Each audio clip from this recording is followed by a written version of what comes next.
Chapter 26. Nanan Star City. The Institute of Medical Research was restarted after being shut down for a few days. Dozens of medical staff who had not yet evacuated were urgently recruited here to conduct various tests on the severed arm. Most of these people were the faces of their respective hospitals, but at this moment, they all lowered their heads and did not dare to look He Chao in the eye. "My hand can't be reconnected." He Chao took a sip of water and spoke lightly, breaking the silent atmosphere. Everyone looked at each other, and an old man stood up. "Commander, although this arm looks normal, the inside has been minced into pulp. There is absolutely no hope of reattaching it." He Chao's expression remained unchanged, but the cup clenched in his left hand proved that his heart was not as calm as he appeared on the surface. A low pressure swept through the whole place, and all the doctors hung their heads and dared not say a word. "Free men are at ease, and they do really great things," He Chao whispered, stood up and walked out, and when he reached the door, he gave instructions to the soldiers accompanying him. "Don't let a bunch of quacks who can't even keep their hands connected go out and harm people." "Yes." The soldier understood. Just as He Chao's car drove away, a violent explosion occurred at the Medical Research Institute, and flames shot up into the sky, illuminating the night. He Chao returned to the command post on the city wall. As soon as he entered the room, he was grabbed by the collar, pushed against the wall and questioned. "Why did He Mei die? Tell me why He Mei died." He Chao looked carefully and found that it was He Lang. He frowned and kicked him hard in the stomach. He Lang was kicked over. He Chao adjusted his collar with one hand, walked forward and stepped on He Lang's head. "He Lang, am I being too nice to you? Who gave you the courage to talk to me like that?" He Chao swung his leg violently and kicked He Lang in the chest again. It knocked over 2 tables and chairs in succession until it was blocked by the wall. "Want to know? Then let me tell you, I gave He Mei to someone else to kill. Are you satisfied?" He Chao squatted in front of He Lang, his indifferent voice towering above him. "I know He Mei is your mother, so what? She is just a lowly person who was lucky enough to climb into my He family's bed and was given the surname He. As for you, I'll take you as my cousin if I'm happy, but otherwise, who are you?" He slapped He Lang's face, gradually increasing the force, making a popping sound. Then he leaned over and whispered in He Lang's ear. "Just ABD."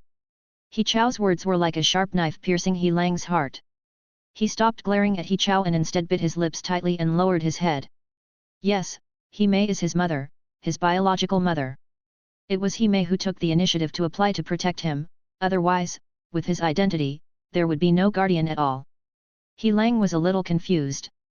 Was this the identity of a descendant of the He family tycoon that he had always been proud of?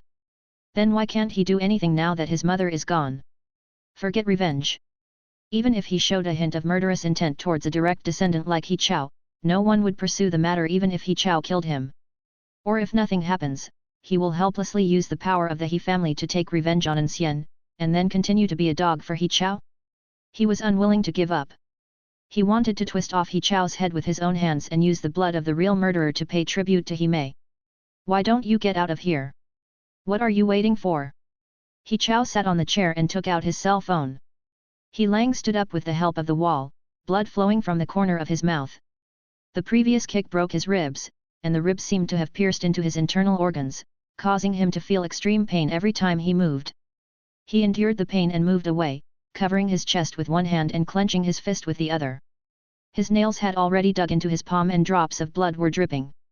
The lonely back is like a dog with a broken back. "Stop!" He Chao said. He Lang stood still without turning around. "Wipe the blood off the ground before you move.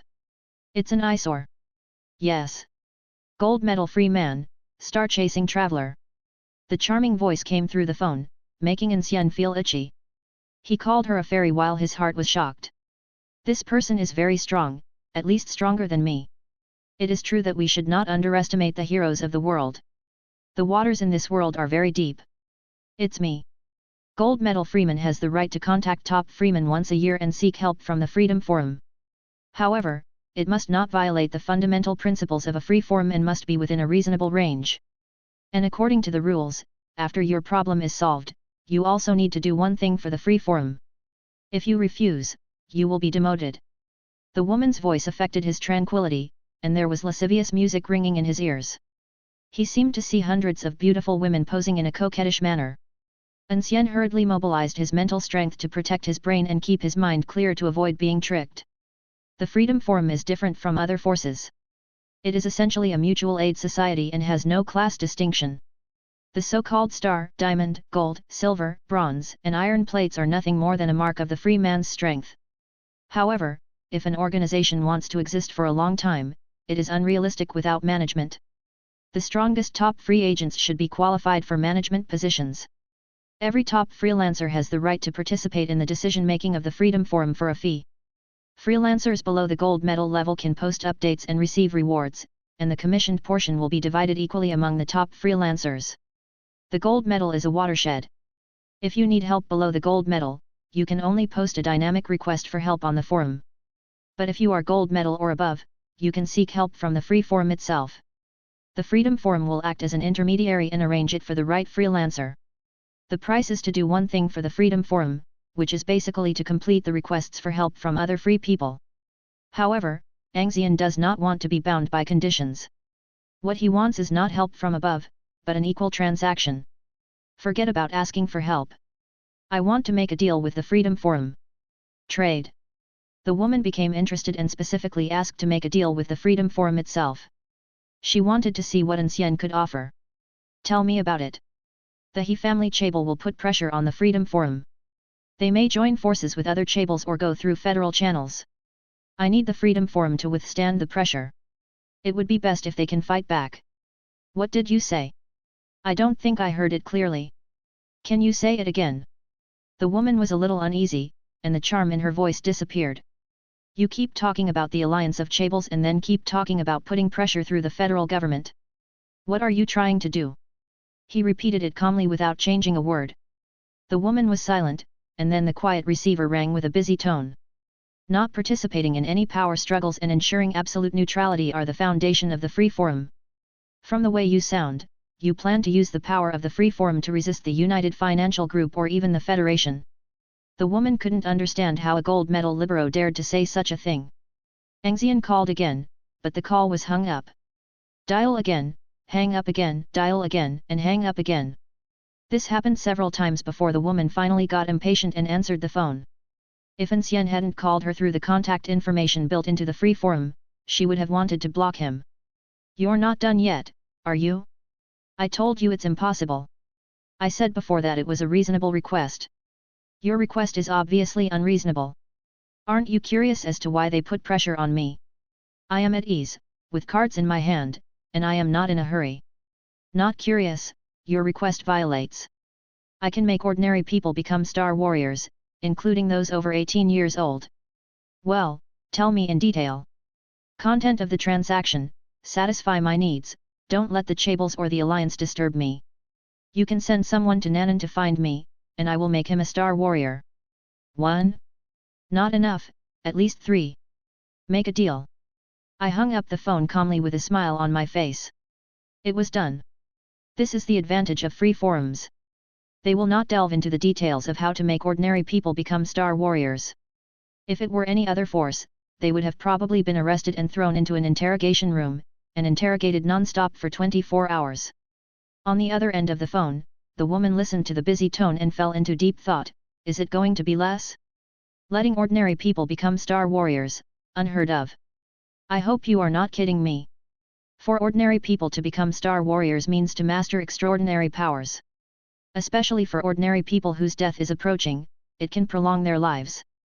The woman clicked on the pinned group chat in the free forum. There were 8 people in it.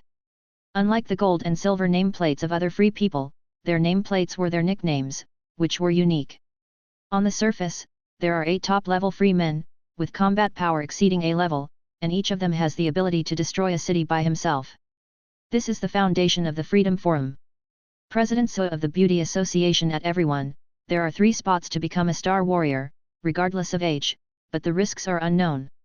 I want 1, and you can divide the rest among yourselves. Send the people to me as soon as possible. Chapter 27. Brother An Xian, am I causing you any trouble? After An Xian finished the call, An Xian, who was driving the military vehicle provided by He Chao, whispered. It's only a matter of time. Relaxed and casual, without any tension. It is impossible for him not to use this ability for his entire life. If he uses it, it may be exposed. Moreover, when he decided not to kill An Xian, he was mentally prepared. It was just a little early now. Under the banner of the Free Forum, the federal government and the financial tycoons dare not put obstacles in their way openly. At most, they use some small tricks in secret, which are harmless. An Xian was careful when dealing with the Free Forum. He specifically mentioned Nanan and limited the area for transformation to Nanan Star City, so that he would have an excuse to shirk responsibility if he encountered any situation later. There was no conversation along the way as the military vehicle arrived at Jinyang Garden Community. The car entered the gate of the community. An Xian raised his eyebrows and said something as if pointing to something. Someone asked you to kill again. An Xian slammed on the brakes and looked at An Xian with burning eyes. Inside, inside. An Xian pointed helplessly and saw a few people with flashlights and sacks on their shoulders walking out of Unit 1 and preparing to go to Unit 2. I guess they couldn't rob anything on the streets, so they came to the community and robbed every house. Seeing this, An Xian's face showed anxiety, as her home was in Unit 2. My parents are still home. She unbuckled her seatbelt and got out of the car, ran 2 steps, turned back, and stood in front of An Xian who had just got out of the car. An leisurely doubt. What? An Xian kept glancing at An Xian's cane and uttered a word awkwardly. Knife. An Xian couldn't hold back his laughter and knocked her head unhappily.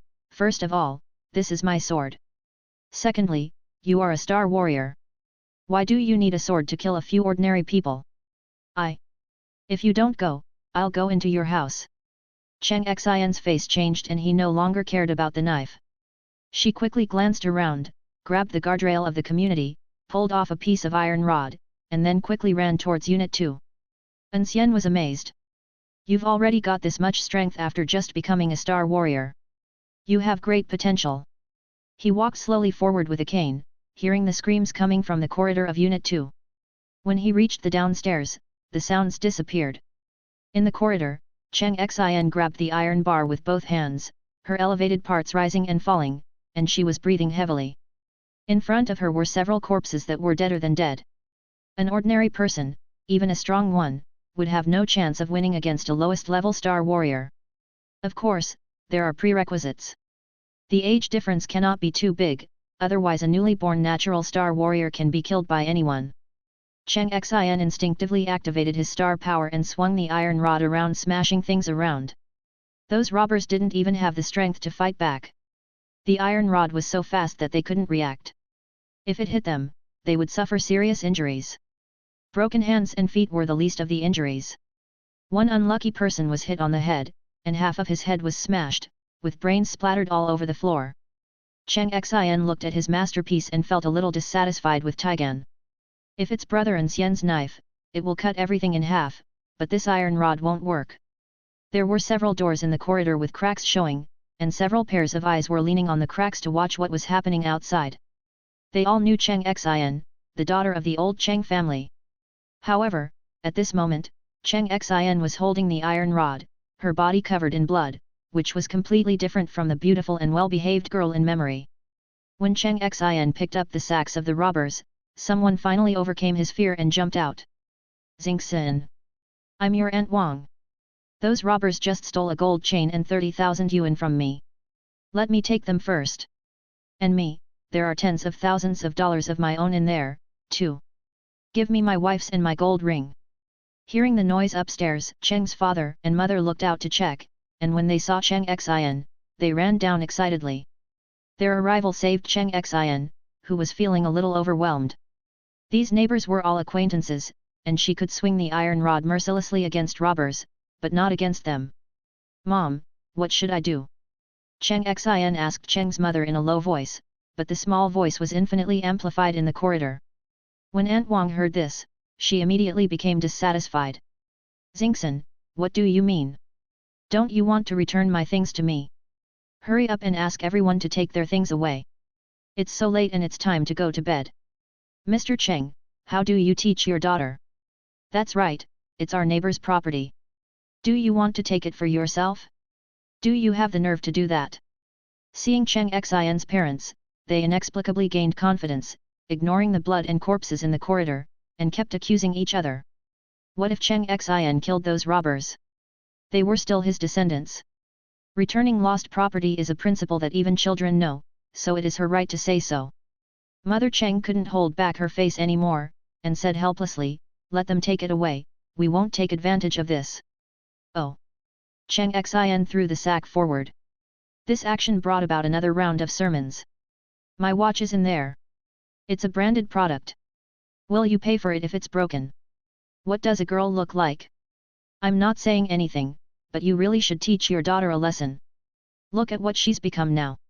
She has no respect for her elders at all." Cheng Xian pouted, it was so infuriating. "If I had known earlier, I would have just protected my own home and let the robbers take away their things." The group of people were merciless in their words and actions. The contents of several sacks were divided up in the blink of an eye. Cheng Xian's eyes widened. "How come you took them all? Most of them belong to those people in Unit 1. She clearly remembered that when several robbers came out of Unit 1, the sack was already very large. They robbed the first floor of Unit 2, and only robbed 2 houses on the second floor, and then they came here. Aunt Wang, who said that a gold chain and 30,000 yuan were robbed, pulled up her sleeves to cover 2 gold bracelets and 3 gold rings, stuffed the money in her pockets into them, and then stared and screamed. What do you mean? I just took my stuff. What unit? They are all robbing us. Stop spitting blood at me. If you have the guts, call them up and let them tell you where they got the robbery from. I just remembered that my wife and I had more than 100,000 yuan and several pieces of jade in addition to the ring that was stolen." Cheng Xian was so angry that she was shaking with anger at the ugly words of this group of people. "Elder brother!" Suddenly, a clear voice echoed in the corridor. Cheng Xian saw a flash of pink before her eyes and rushed to the stairs to the second floor. An Xian, who had just gone upstairs, noticed the little pink-haired girl rushing towards her, and stretched out his arms to catch her. The little pink-haired boy threw himself into An Xian's arms and hung on him, unwilling to get down. An Xian simply hugged her with one arm. The scent of shampoo mixed with the child's body fragrance penetrated into her nose, which smelled very good. He took 2 steps and felt an itch on the side of his face. Through the omniscient vision, I found that a strand of alopecia was touching the side of my face from time to time. Have you cleaned yourself? It's clean. What's up with this strand of hair? Why not just cut it off? He did what he said and gathered the star power. The strand of hair seemed to sense An Xian's malice and softened. Upon seeing this, An Xian dispersed his star power and took a few steps. His face felt itchy again and the strand of hair stood up again. Leisurely? Okay, you are awesome, just go for it. He walked to Cheng Xian and faced the bustling crowd in the corridor. Everyone, put back everything that doesn't belong to you. Who are you? Are you Cheng Xian's boyfriend? Don't talk nonsense, what we took is our own. Forget it, let's put everything back. An Xian smiled kindly, I'm talking to you nicely, don't force me to beat you.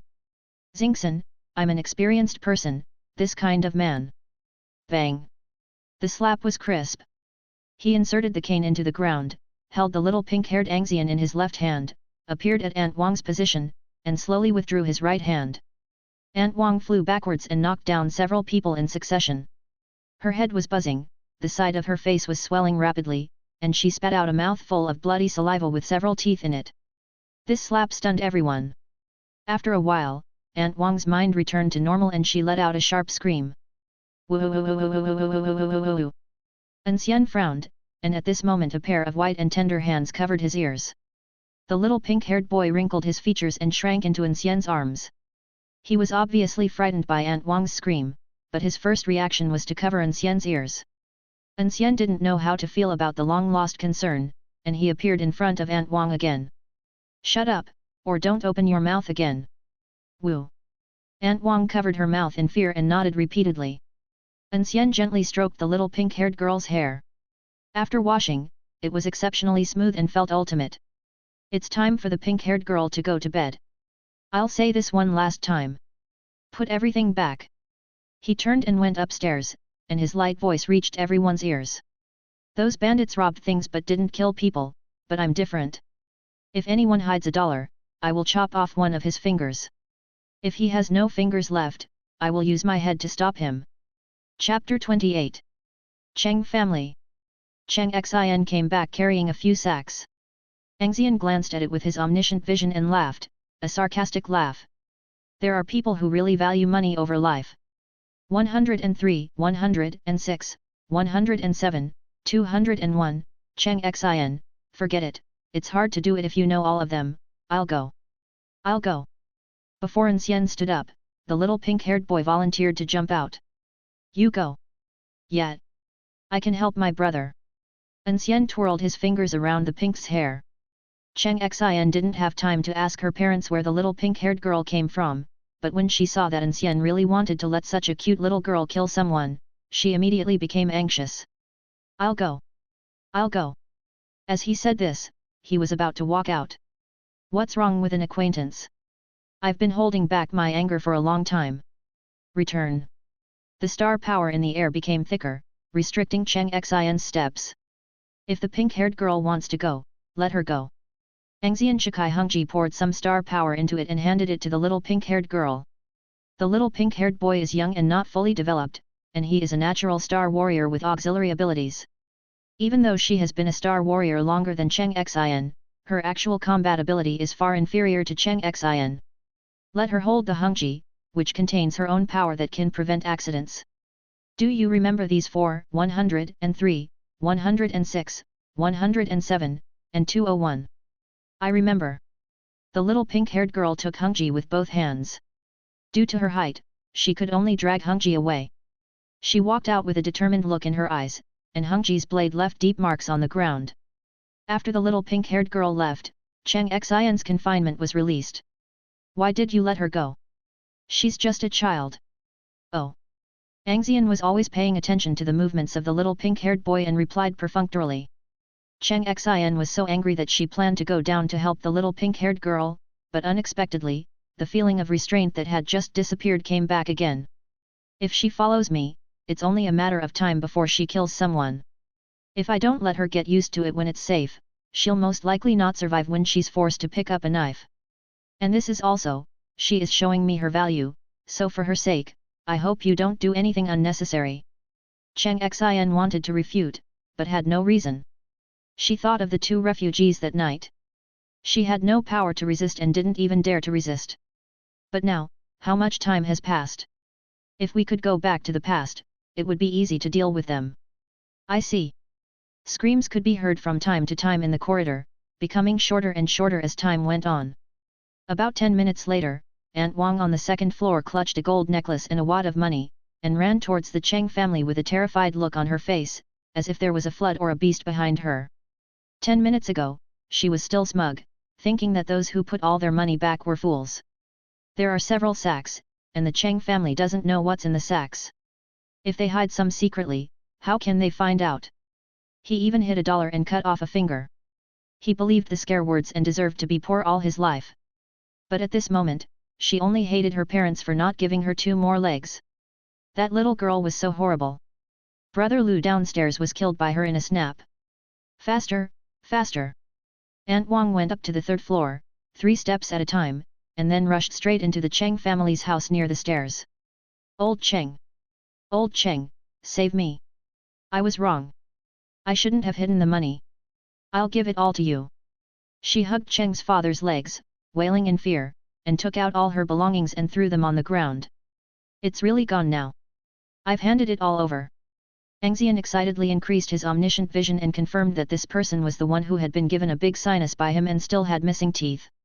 You couldn't speak clearly just now, but now you can speak so fluently. Human potential is indeed endless.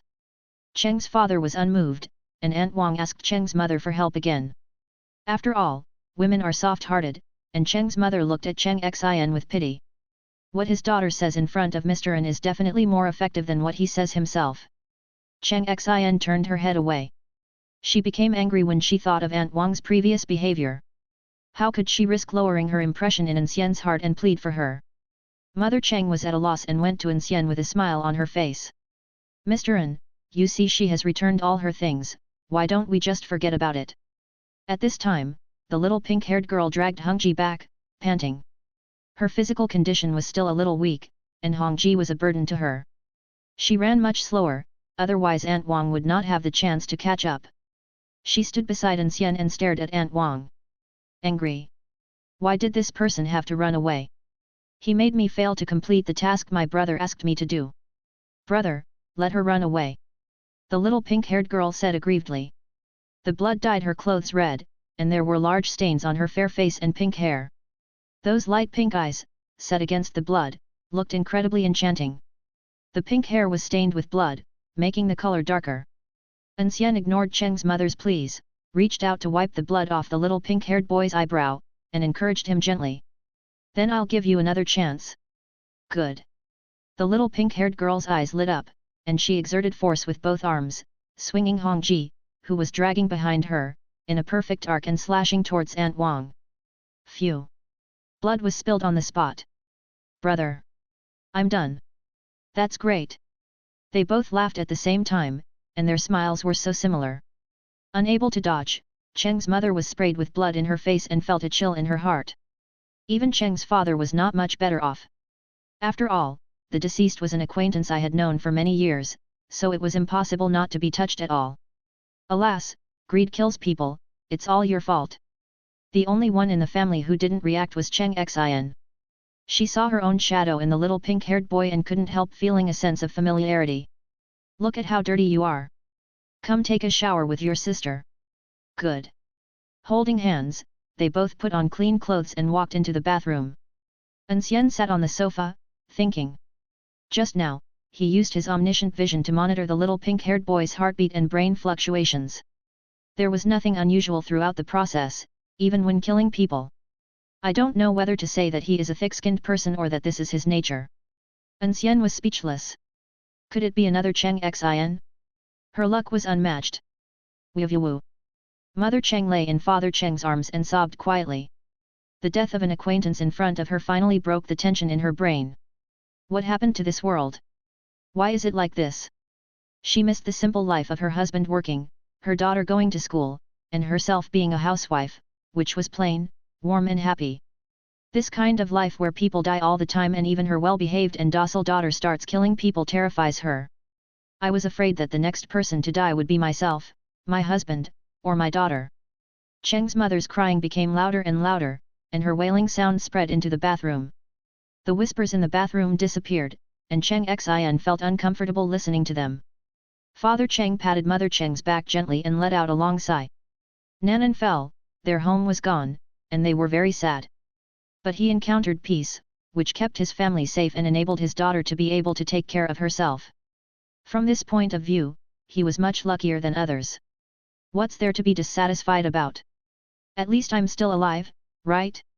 An Xian listened to Cheng's mother crying and wondered what was there to cry about. Is it because Aunt Wang died? This is not my fault. Faced with those robbers, Aunt Wang was very honest and handed over the necklace and the money.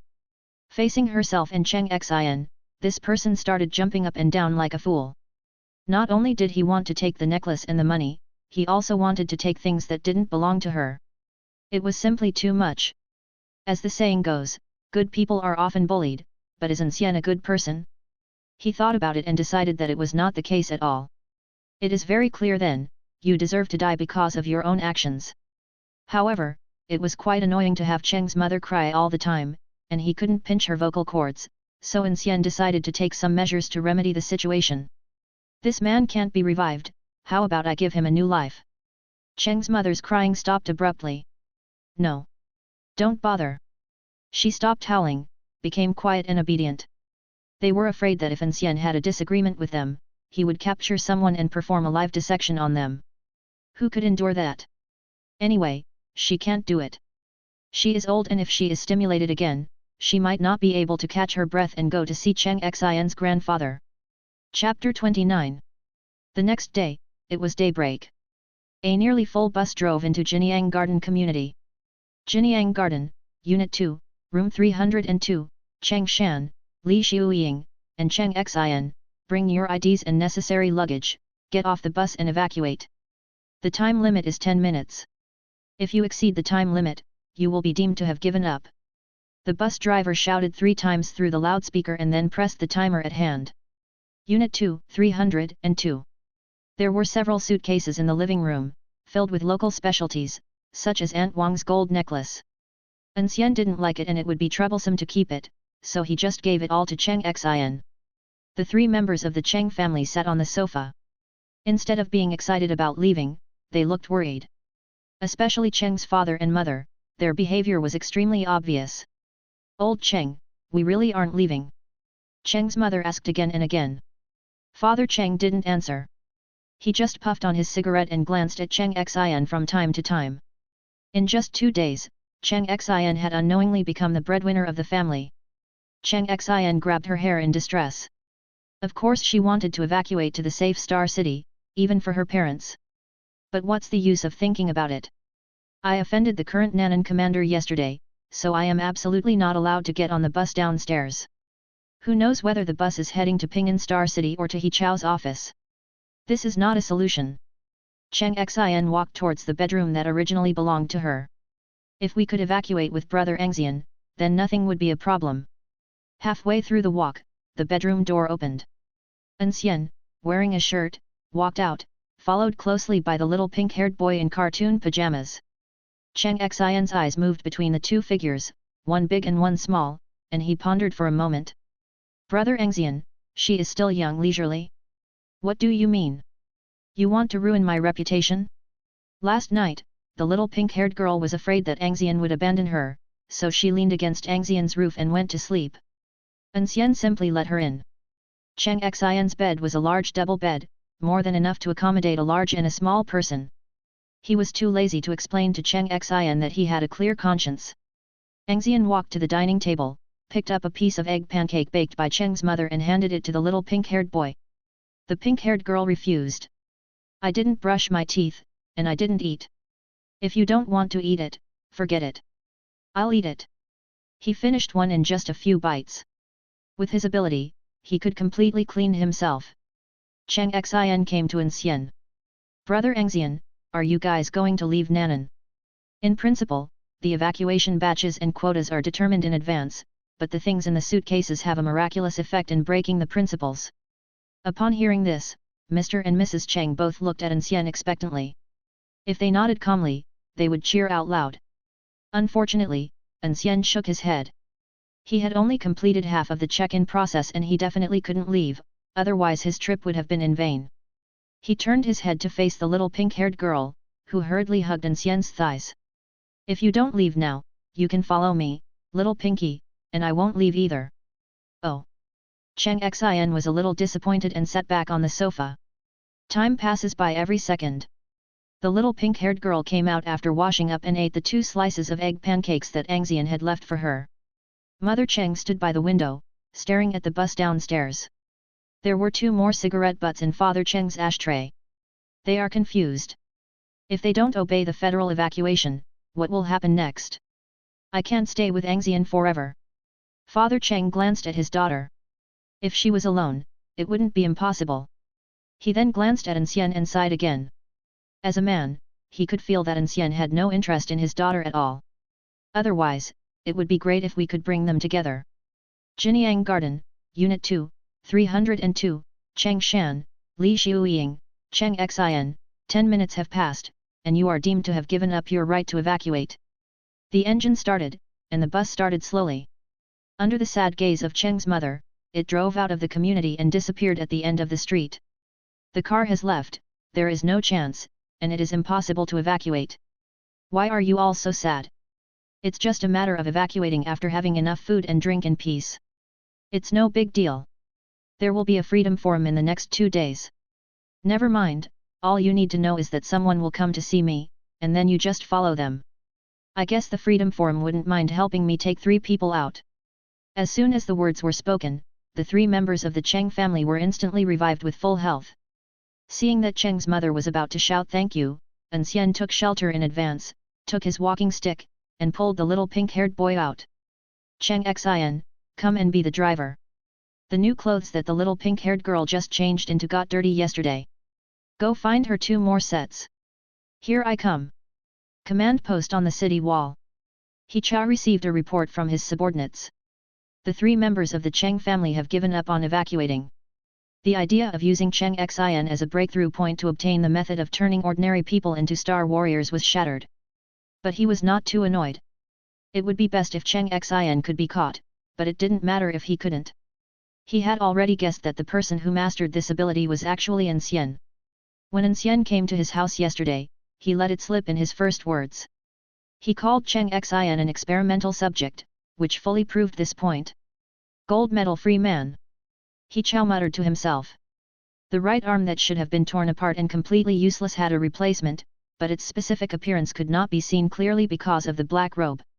He suddenly smashed the wall with his right hand. Without using any star power, he smashed the wall in an instant with just his physical strength. An Xian, wait a few days, the freedom form will be unable to bear the pressure and hand you over. You will be in trouble then. Dong dong. Commander-in-Chief, there is intelligence. Enter. He lowered his right arm, and nothing unusual could be seen under the black robe. The visitor bowed his head and reported. After the Nanan army entered the city, they stopped moving near Nanan Xinjiao. The people below discovered the figure of the Nanan army leader. Next to him, there was a man wearing a tiger mask. Oh, I knew the leader of the Nanan army didn't run away. He smiled proudly, everything was as expected. As for the man wearing the tiger mask, he guessed it was Yang Gai. The Nanan Xingyu division, and its chief, Yang Gai, were imprisoned in Nanan Xinjiao. The Nanan army happened to stay near Nanan Xinjiao. It's hard not to think of Yang Gai. With Yang Gai's ability, it would be easy for him to slip out without being discovered. On the surface, he is in prison, so it is reasonable for him to wear a mask to conceal his identity. Go down. Yes. After the messenger left, He called the leading officer who was responsible for the mission of imprisoning Xingguasi. As long as someone goes to the banquet hall to take a look and confirms that Yang Gai is not there, they can issue a wanted warrant for him. Thinking of this, he was in a good mood.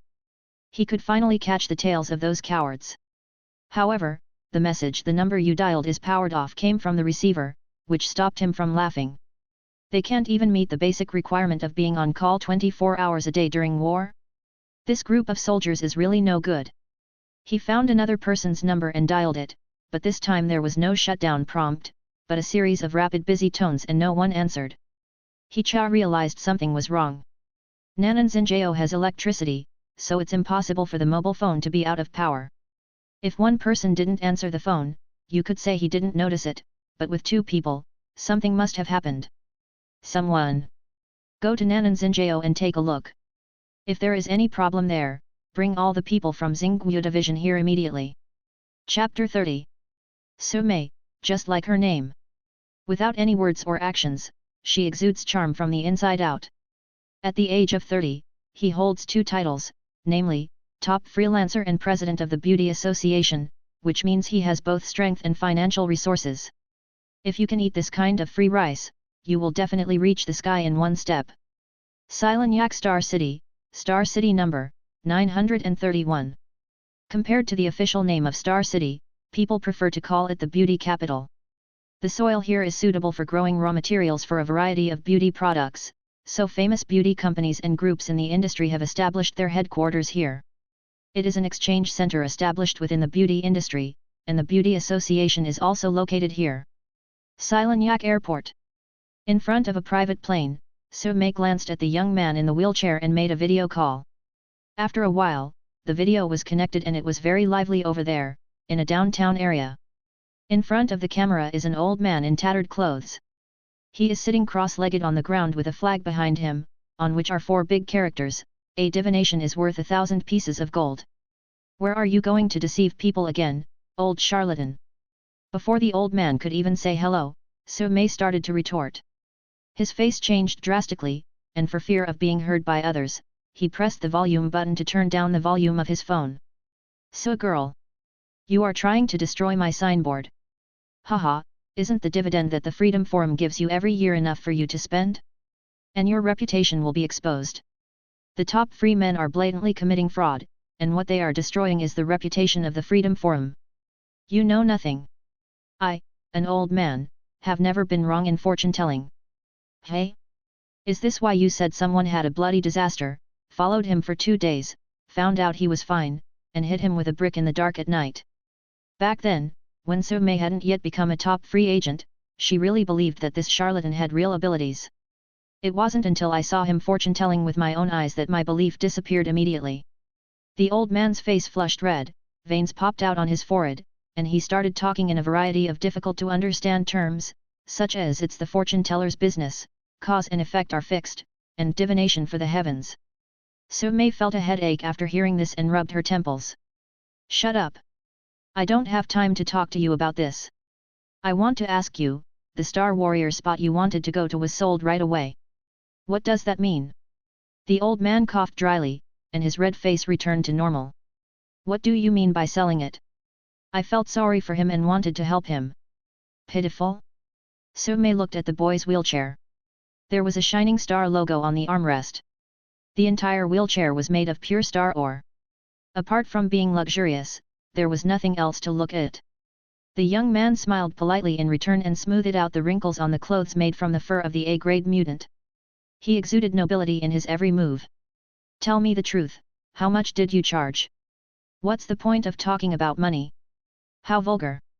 2 tons of ore. Sure. Star mine. Submitted to the Forum for Unified Distribution. The old man got angry. Su Mei didn't give him a chance to speak. She hung up the phone and made the final decision. At this time, a medical vehicle and 2 commercial vans drove over. After the car stopped, 2 people carefully moved a medical cabin from the medical vehicle. There was a simple octagon printed on the top of the medical cabin, with a capital A in it. One person said to Su Mei respectfully. President Su, this is Mr. Hu Na from our No. 8 Research Institute. I'll have to trouble you from now on. Su Mei clenched her fists, her teeth itching with anger. You are really something. I kindly gave you 2 places, but you turned around and sold them both, right? If I had known, I would have swallowed them all and not given you any. She made another call, and as soon as the call was connected, Su Mei yelled into the microphone without caring about her image. Please hand over all the food you eat to the forum. Otherwise, I'll come knocking on your door. Crack, the phone was crushed because I couldn't control the force. She took out her phone card and threw the broken phone to her subordinate, who took out his own phone, reset it, and handed it to Su Mei. Get on board. Su Mei's pretty face was frosty. She took long steps, and her high heels made a clacking sound. The young man in the wheelchair thought about it, and the wheelchair moved onto the plane by itself without any manpower. 2 people from the No. 8 Research Institute carried the medical cabin and followed, and several accompanying doctors and bodyguards followed closely behind. After a group of people rushed in, the spacious interior of the plane suddenly seemed crowded. Su Mei said coldly, the young master of Xinjiao Financial Group didn't even bring a follower with him. Could it be that this old man is richer than him? President Su, Mr. Hu Na is in charge of a very important project. We must protect his safety. I hope you understand.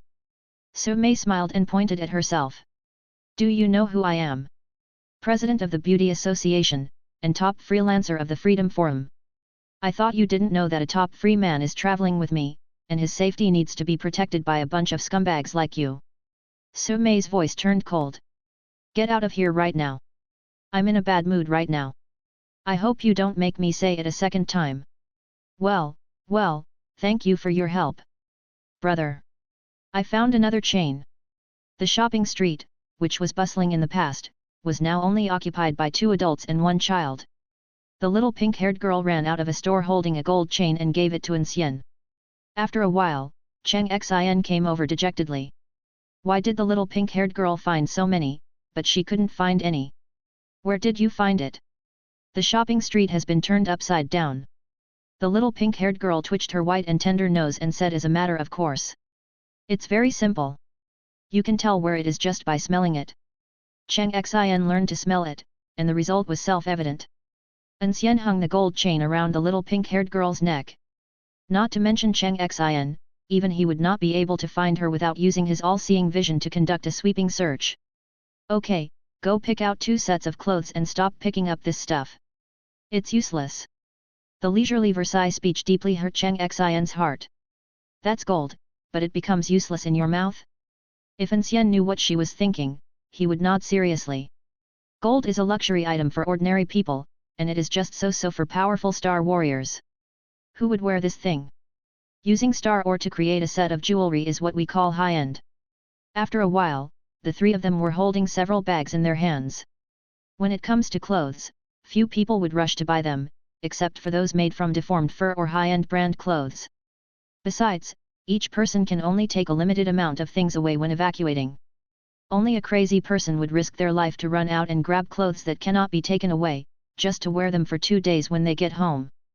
In a women's clothing store, the cash register was overturned and clothes were scattered everywhere, most of which were unopened. An Xian was rummaging around on the ground with great interest. The joy of buying for free made her addicted to it and she couldn't help herself. My original intention was to find 2 sets of children's clothes for the little pink-haired girl and leave, but she got too excited. She found a pleated skirt in her size and went into the dressing room. He sat there in a daze, bored and carefree. He was happy to visit tourist attractions, as it would be a pity to visit each star city without seeing the local characteristics. However, he had no interest in shopping streets. The little pink-haired girl was probably not old enough and had no interest in these things. She hugged her 2 sets of clothes and huddled close to An Xian, staring blankly. At this time, An Xian poked her head out from the locker room. "Brother An Xian, please don't peek." An Xian, who was in a daze, spoke without thinking and just opened his mouth. "Do I need to peek? You have white floral patterns on the top and a sea blue dolphin on the bottom." An Xian was stunned, An Xian was shocked, An Xian screamed. An Xian suddenly came to his senses and wanted to slap himself in the face. This idiot!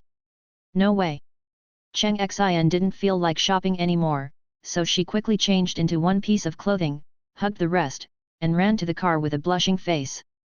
Well, never mind. It's good to be done with it now. When An Xian and Xiao Fenmao were about to return to the car, they suddenly noticed a car rushing into the omniscient field of vision. He stopped, but the car was only 100 meters away and arrived very quickly. The car rushed straight into the shopping street and stopped in front of An Xian. "An Xian Qing He, is it directed at me?" He pulled the aho hair on the little pink-haired boy's head. "Go back to the car first." The little pink-haired boy sniffed and then responded. "Good."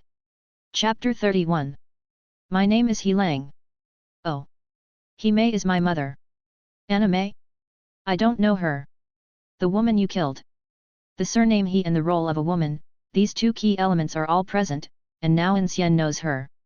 Strange, in the past the younger one was beaten first and the older one second, but this time it was the other way around. Hongji pulled out the sword an inch, and the cold light reflected from the silver-white blade stung He Lang's eyes. "So you came to me to avenge that Mei?" "He Mei? Unimportant." "Very important." The numb He Lang suddenly roared angrily. "Okay, it's important.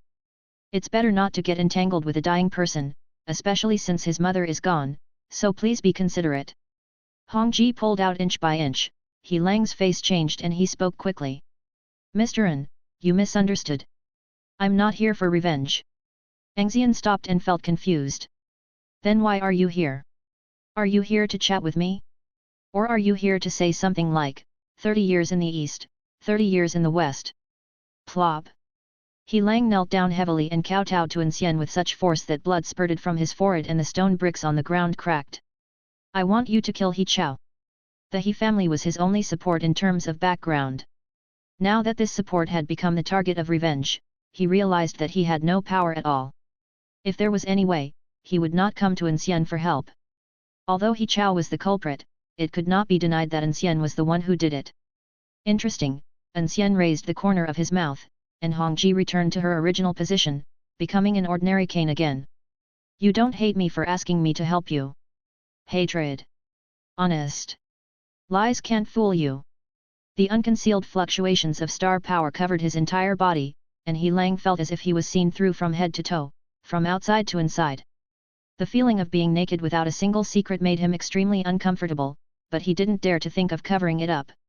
If you want to impress An Xian, you must make him feel your sincerity, without any disguise, the most sincere sincerity. He Chao can't do anything to you. I can only achieve my goal by putting pressure on the Freedom Forum. You are the only person I can turn to for help. It's not difficult to kill He Chao, but... An Xian leaned on his cane and walked past the kneeling He Lang. "Killing him won't do me any good. I won't do a losing business." A submarine. The Star Marshal technology of the No. 8 Research Institute can sail in the sea of radiation and reach the underwater Star City. The sound of the cane tapping the ground stopped abruptly. An Xian turned around and smiled. used the star power to help He Lang stand up, and then stretched out his right hand. It's been a pleasure working with you. City Wall Command Post. Hey, Lao He, you got your new arm installed so quickly. An Xian pinched He Chao's right arm, which was particularly thick and not made of metal. With a half-deformed arm, it's hard to go out and meet people when you hide it. Why don't you install a mechanical one? I'll remove your left hand and make a pair of mechanical arms, how cool. When exposed to radiation, the semi-deformed creatures stop deforming, and some of the perfectly deformed organs can be transplanted into normal people. This is the research result of the Institute No. 33, also known as the Freak Research Institute. Once it was published, it caused a widespread sensation. There were even some ruthless people who drove ordinary people and even star warriors out of the wasteland and caused them to be deformed by the radiation. Those that have been deformed into mutants are killed on the spot, and those that are semi-deformed are kept in captivity like pigs and dogs, and their organs are removed and sold when there is demand. This technology was promoted quickly and banned even faster. Less than 2 months after its introduction, it was banned by the federal government for violating human rights. But looking at He Chao, we can see that this ban only applies to ordinary people. He Chao's face was as gloomy as water. He received the news that all the soldiers guarding the Xingguo division had died. I had just placed all the people from the Xingguo division who were brought here in the army, and before I had time to ask them, An Xian arrived. Listening to An Xian's words, he wanted to point at An Xian's nose and say, "You know shit, this arm is a B-level semi-deformed one, it's extremely powerful. What are you doing here?" In the end, he didn't say it. Leisure is quite boring. He was not here to complete the deal with He Lang. He had to wait until He Chao left Nan'an. Otherwise, even a fool would know who did it. He took out a map of Nan'an and pointed to a place. "There's electricity in this place." He Chao leaned over and looked, "Amusement park. I want to take the kids out to play." Good. Nan'an's power facilities were not damaged. The city's power outage was only because there was no one at the power plant and an accident occurred during the operation of the equipment, which affected the evacuation work and had to be dealt with, so they simply stopped all power. Providing electricity to an amusement park is not a big deal. He Chao arranged it with just one phone call. Seeing how happy he was, An Xian left with regret. There's no reason to pull his left arm, it's uncomfortable. Watching An Xian leave, He Chao sneered. My He family has joined forces with several chaebols to apply to the federal government and put pressure on the Freedom Forum. I will let you be arrogant for 2 more days. As he said this, he showed a painful expression. In order to unite those chaebols, the He family paid a considerable price and gave up almost all of their shares in the 2-star cities. The more He Chao thought about it, the more distressed he felt. By prompting his family to do this, he was risking his qualification as the third in line of succession. You can't catch a wolf without sacrificing a lamb. The initial investment is necessary. As long as we can get a way to mass-produce Star Warriors, everything will be worth it. Xinjiao Happy World, the largest amusement park in Nan'an Star City, covers an area of more than 700 acres. After lunch, An Xian took Little Pinky and set off for Xinjiao Happy World with An Xian's family. As the car drove along, the loudspeaker on the roof, which was sponsored by He Chao, kept broadcasting at the highest volume. Starry Happy World is powered on and open to the public for free. Anyone interested can go and visit. This is a leisurely idea. It would be better if the amusement park was more lively. Otherwise, it would be too lonely for the 5 of them in such a big place. Although most people have evacuated and Nan'an is not peaceful, there are always brave people. The fees for some of the projects in Happy World are not cheap, but now there is a chance to play for free, which is very attractive to young people and children. Some people immediately called their friends and set off. As An Xian's car passed by Nan'an Xinjiao, he spotted some familiar figures. People from the Nan'an army? Why are they here? In his opinion, the Nan'an army should be organizing an evacuation. An Xian, stop for a moment. Good. The car stopped, An Xian got out, and headed towards the Nan'an army. In times of turmoil, you must be aware of any disturbance so that you can rest easy. The little pink-haired kid in the middle of the back seat looked in the direction where An Xian disappeared with his watery eyes, sniffed hard, and then there was no movement again. Nan'an Xinjiao, after the people from the Xingguo division were taken away, the Nan'an army moved in here. People only know that the Star Hotel is a den of money spending in Star City, but few know that underneath it is the emergency arsenal of every Star City.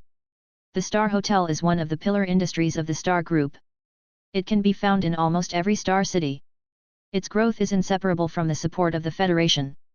Under the Star Hotel, establishing an emergency arms depot was one of the conditions for obtaining support.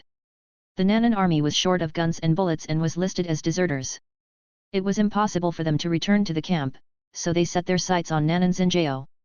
The key to this armory is in the hands of the Star Lords of each Star City. Chenya plans to use violence to open the armory. However, after arriving here, he was kidnapped by two masked men.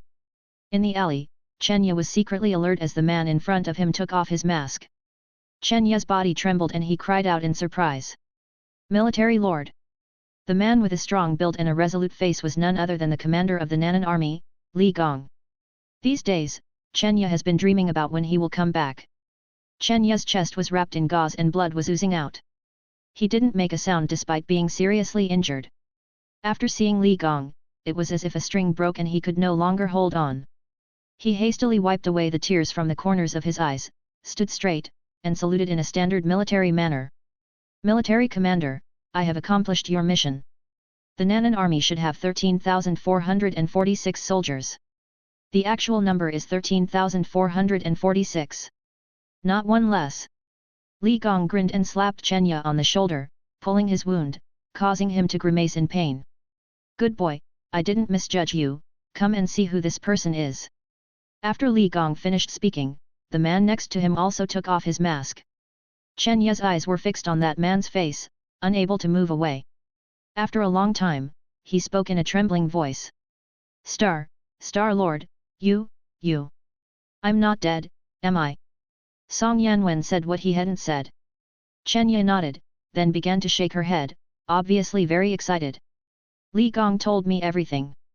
I'm fine. Song Yanwen put the mask back on. Don't expose our identities. First, go to An Xian to get the weapons, and then, remove the power of the surname He. Li Gong also put on a mask and kicked Chenya, who was immersed in excitement, in the butt. You go ahead. Yes. Well, good afternoon, everyone. Suddenly a voice was heard, the three of them were on alert, and An Xian jumped down from the wall. You guys have a good atmosphere here, I didn't want to interrupt, but I thought since you're here, it would be rude not to say hello. So do you want to go to Happy World together? It should be quite lively later. Song Yanwen, Li Gong, Chenya? It's already this hour, and you're inviting us to an amusement park? Is that appropriate? Chapter 32. I politely declined An Xian's invitation and after he left, the atmosphere became a little depressing. Nanan is in a mess at the moment. It is undoubtedly bad news that there is such a strong man who does not know his clear position and the reason for his appearance in Nanan. Chenya, do you know him? His name is An Xian, and he is a gold medal libero. Chenya recounted in detail what happened when An Xian entered the city. A free man. Song Yanwen ignored the word gold medal in front of the free man. Anyone who believes in the rating of the free forum is a fool. When he learned that An Xian was a free man, he felt both relieved and troubled.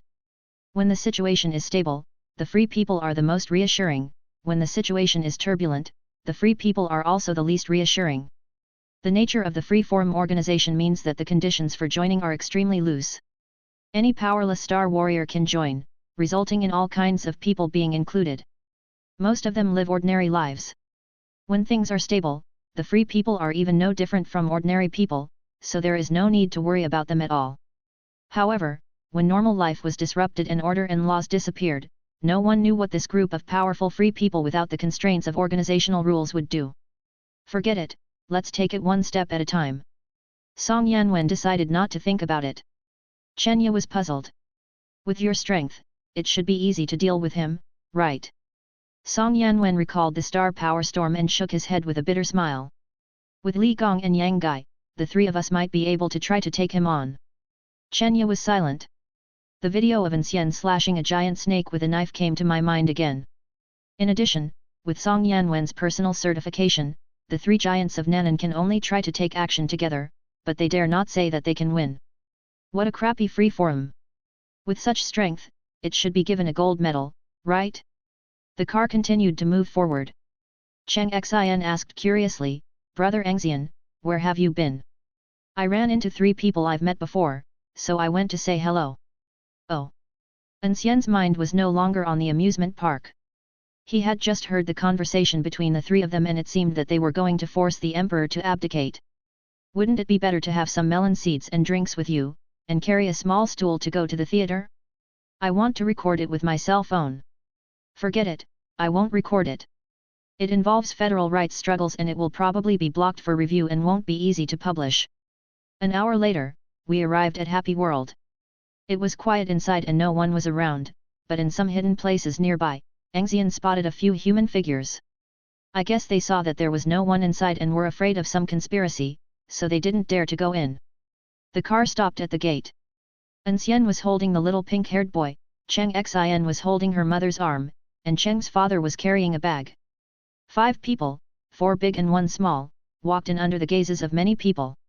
The first one to enter is difficult, but the ones that follow are much easier. I'm talking about the mental state.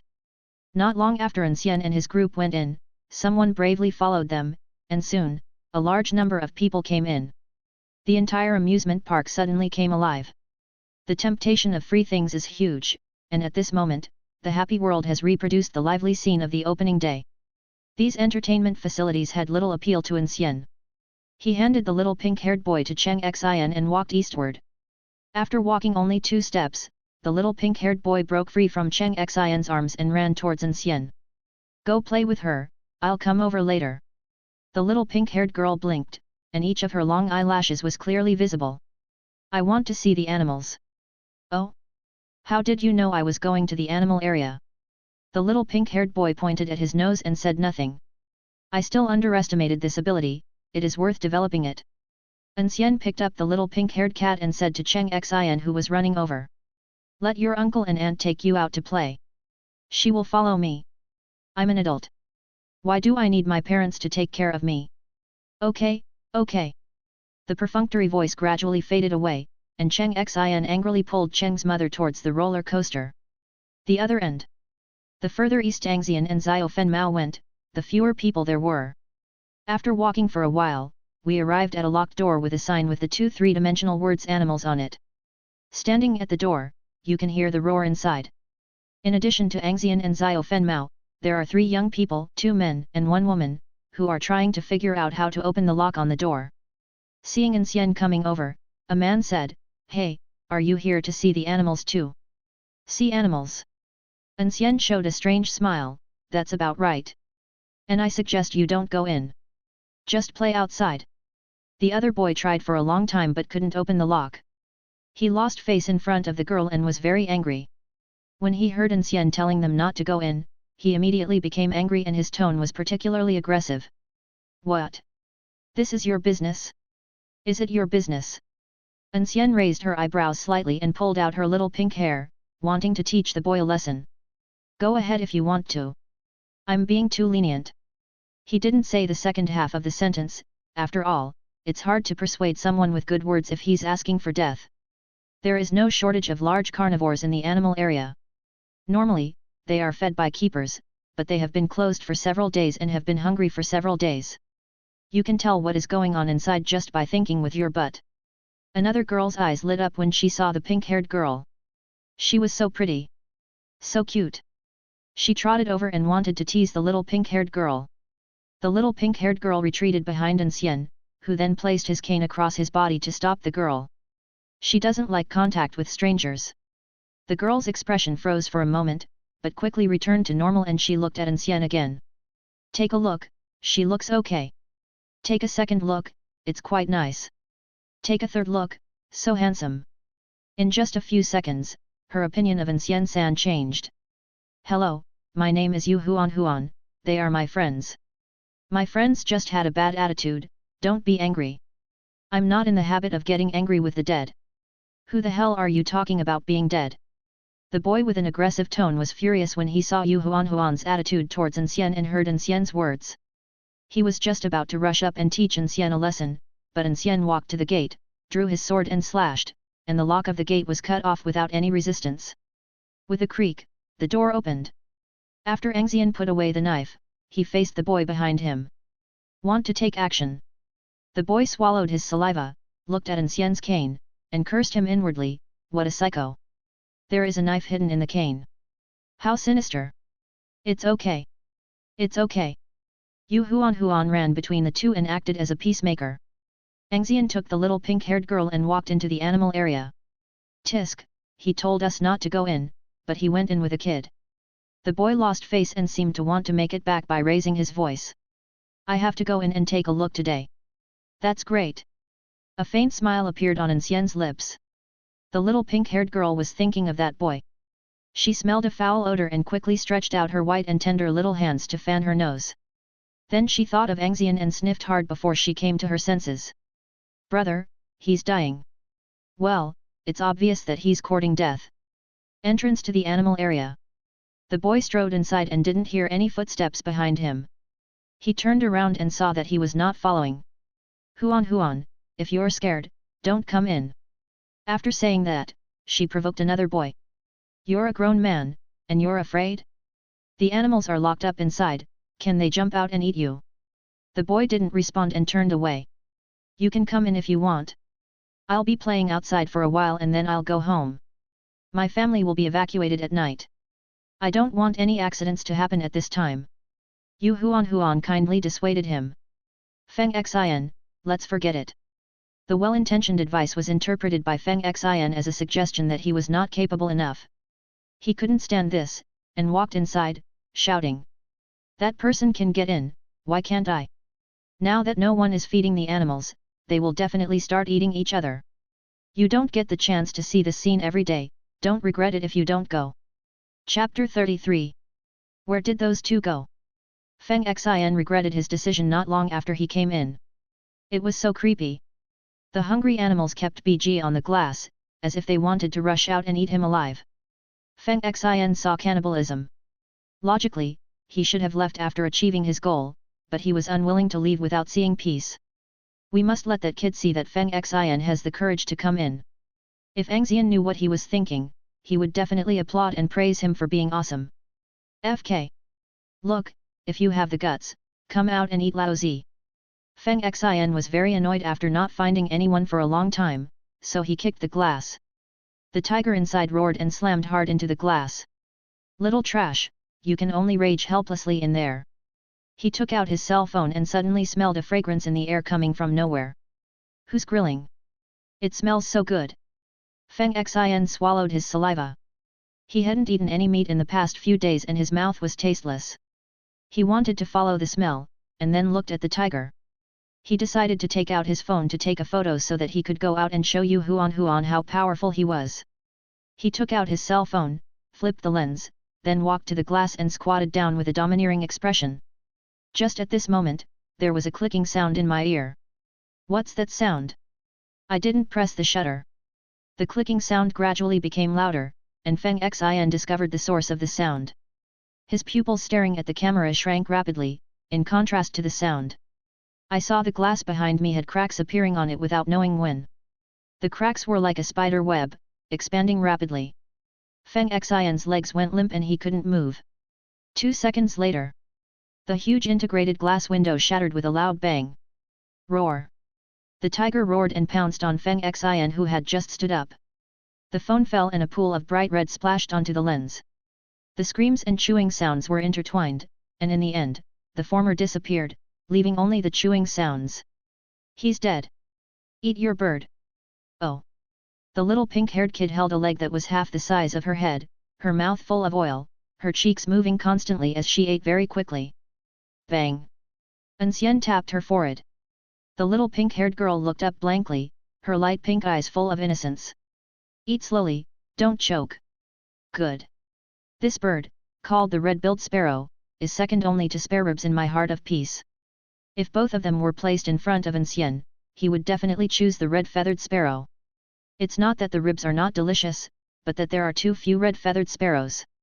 Every time I wanted to eat one, I had to go to the zoo and secretly borrow one. The key point is that most zoos don't have them, and only 5 have been found here. He was thinking while eating. If the little pink-haired girl can find Feng Xian, then finding some birds shouldn't be a problem. Dad! My son called! Dad! My son called! The rapid and loud ringing of the telephone interrupted the fantasy of leisurely eating Sparrow and freedom.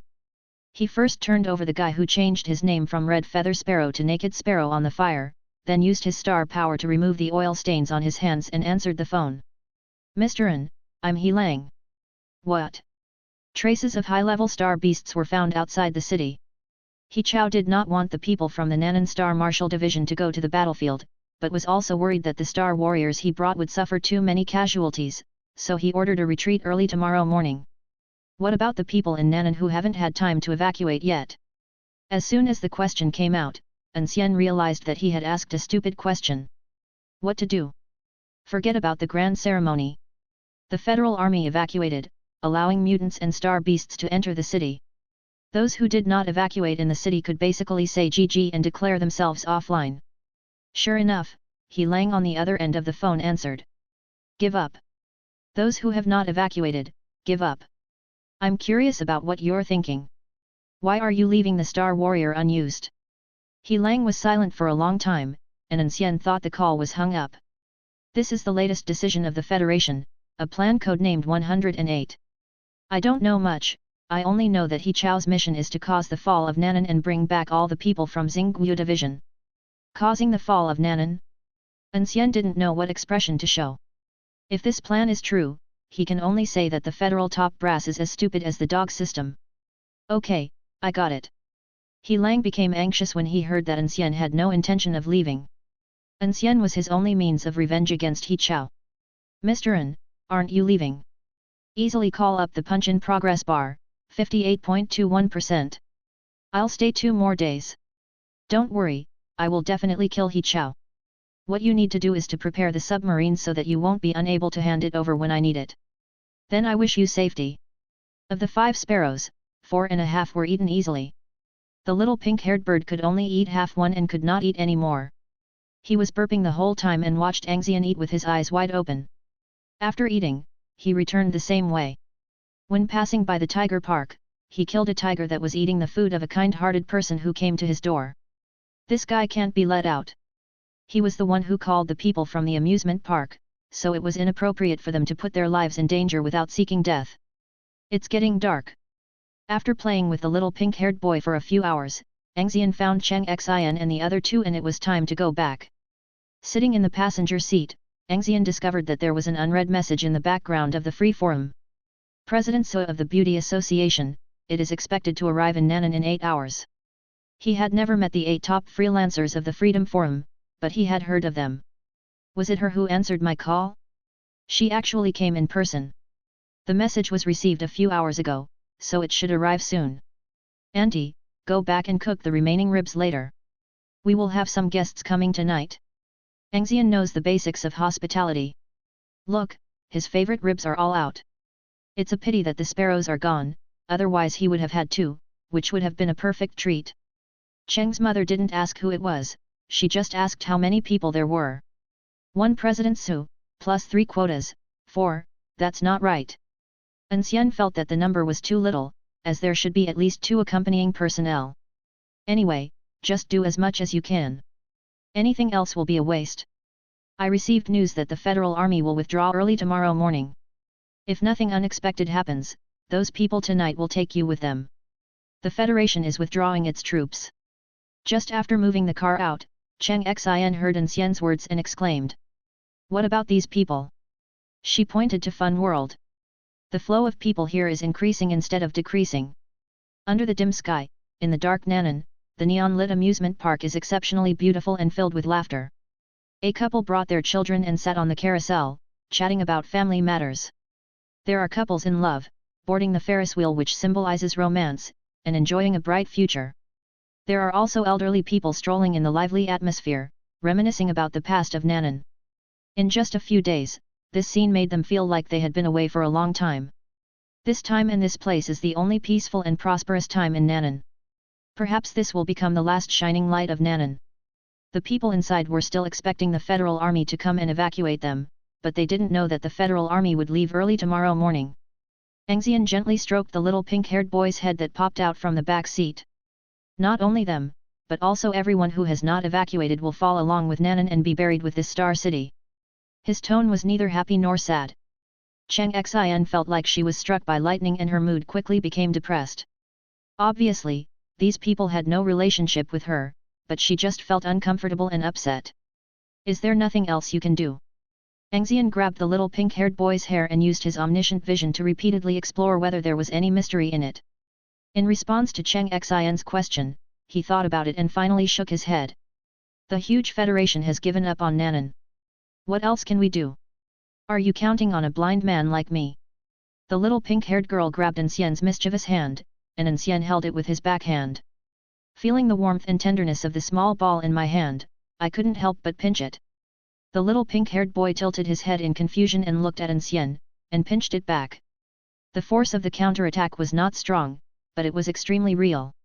This is the tragedy of the weak, their life and death are decided by someone else's words without them even realizing it. An Xian, I have opened the door to the Star Warrior for you. It is up to you how far you can go. Only by being strong enough can you ensure that your fate and the fate of those you care about will not be decided by others. Chapter 34. Downstairs of Cheng's house. When they came back, they met the Nanan army marching towards the city gate. An Xian had given up the idea of going to the theater because he couldn't record the material, but now he felt itchy again. After thinking it over, he decided that it would be a shame not to go see such a free show. You guys go back first, I have something to do. After getting off the car, An Xian, he somehow extended an invitation to the little pink-haired girl. Will you come with me? The little pink-haired boy was stunned for 2 seconds, and the silly hair on his head swayed back and forth, looking extremely cute and adorable. Then her light pink eyes shone with amazing brilliance, and her face, which still had baby fat, showed visible happiness. Want? An Xian took the little pink-haired girl's hand. Walk.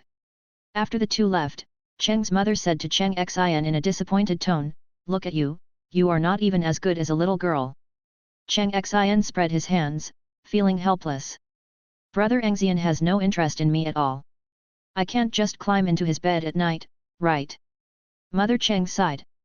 She was just complaining.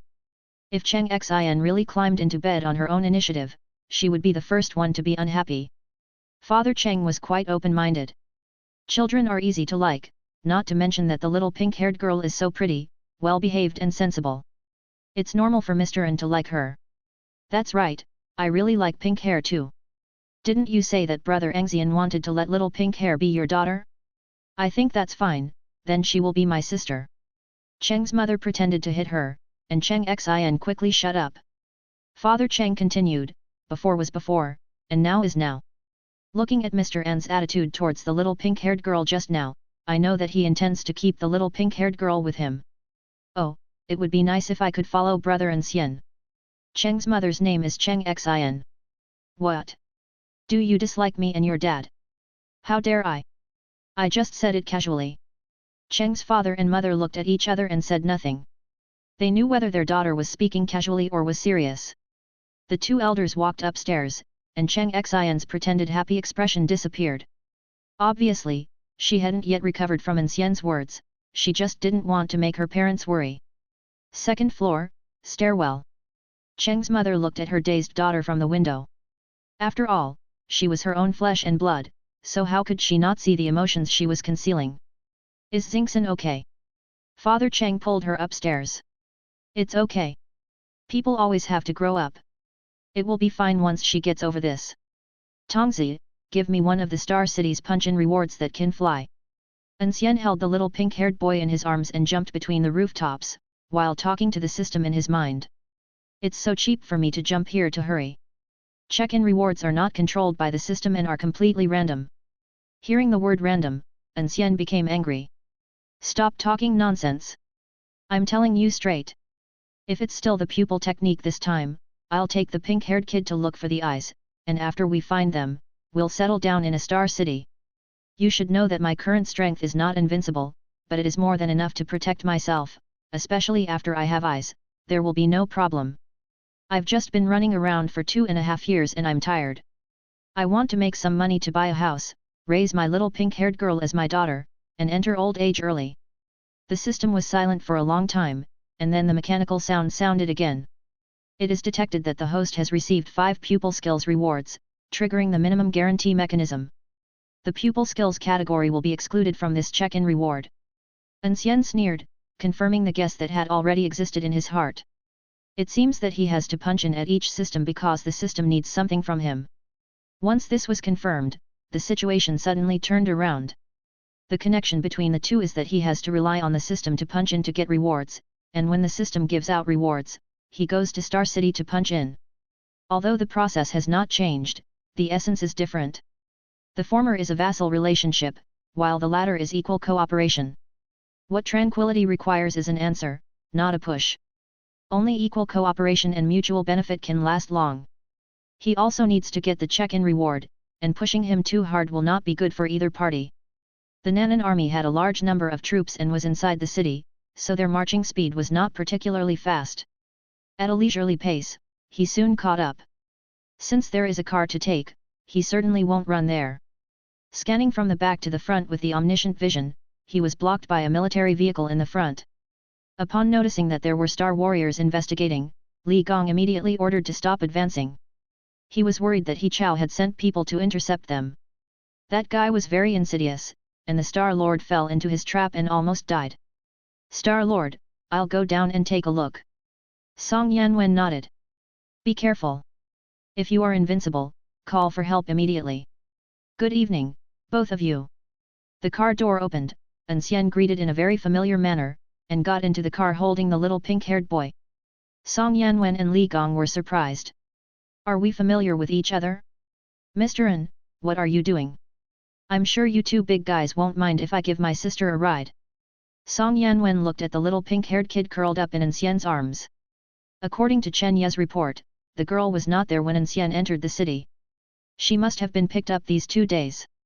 I have to say, if I met such a well-behaved, beautiful, homeless little girl, I would not be able to resist and would take her home to raise as my daughter. You should know what we are going to do. I don't know if I'm not going yet. Song Yanwen understood that this guy was here to watch the fun. It feels really bad to be treated like a monkey, but what can I do? I can't just fight. He could endure it, but Li Gong couldn't. As the commander of the Nanan army, he was straightforward and had a bad temper. He would explode as soon as he glared at someone. Song Yanwen, who was very familiar with him, pressed him down in time. If I offend An Xian now, and if I force him to go to He Chao's side, I won't even have anywhere to cry. Li Gong turned his head away angrily, thinking that if he didn't see it, he wouldn't be annoyed. Song Yanwen pointed at the little pink-haired boy. It's okay to give you a ride, but it's inconvenient to carry such a small child. An Xian used his omniscient vision to lock onto Song Yanwen and Li Gong. It is certain that by releasing the star power supply, it will be possible to pierce through their star power barrier and penetrate in. This shows that they are not as strong as me, so he smiled confidently. Let's not talk about whether we can fight or not. Even if we fight, if I can hurt her even a little, I lose. Bang! Li Gong slapped the steering wheel. Who are you looking at? I've tolerated you for a long time. Then let's have a fight. Just fight, who's afraid? Li Gong. Li Gong was stopped and glared at An Xian for a long time with a red face and thick neck. He said sorry in a muffled voice and ordered to continue moving forward. It is true that he has a bad temper, but that doesn't mean he is not smart enough, otherwise he wouldn't be able to sit in the position of military leader. After being called, the boss's brain quickly cooled down.